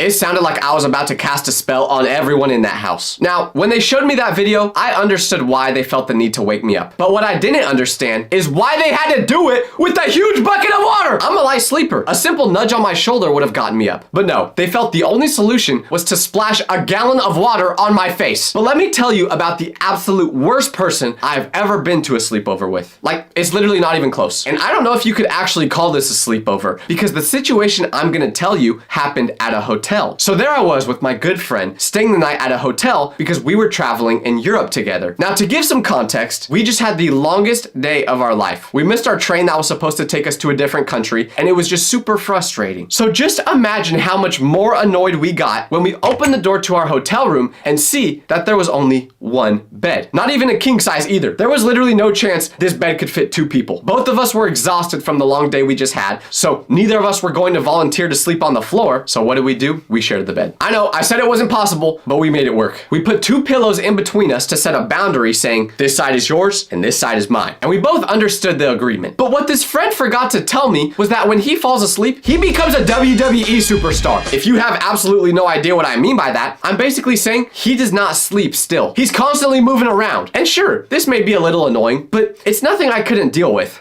right? Well, it was fine until he started throwing elbows and kicking in his sleep. I'm literally there 2 inches away from him because that was how big the bed was. And out of nowhere, wham! I get an elbow to the nose. So I sit up and I'm like, What the heck was that for? but he's still completely asleep. I realized he didn't do it on purpose, so I was like, Okay, he didn't mean it. Let's just go back to bed. Don't do anything you'll regret right now, Tyler. but before I could even fall asleep again, I get kicked in my privates by him. Now, I don't care how accidental this was or how good he was sleeping. If someone kicks me in my family jewels, I'm gonna wake them up because now you're hurting me and my future kids if I can ever find a wife. So I aggressively shove him, and since the bed was the width of a toothpick, he falls off it. That wakes him up, and he says, What was that for? and then he tries actually hitting me on purpose. I was so mad that I ended up going down to the front desk and just buying myself a separate hotel room for the rest of the night. By the time morning came, I had gotten maybe 30 minutes of real sleep. So if there's one thing this video should have taught you, it's to be very careful with who you invite to your sleepovers.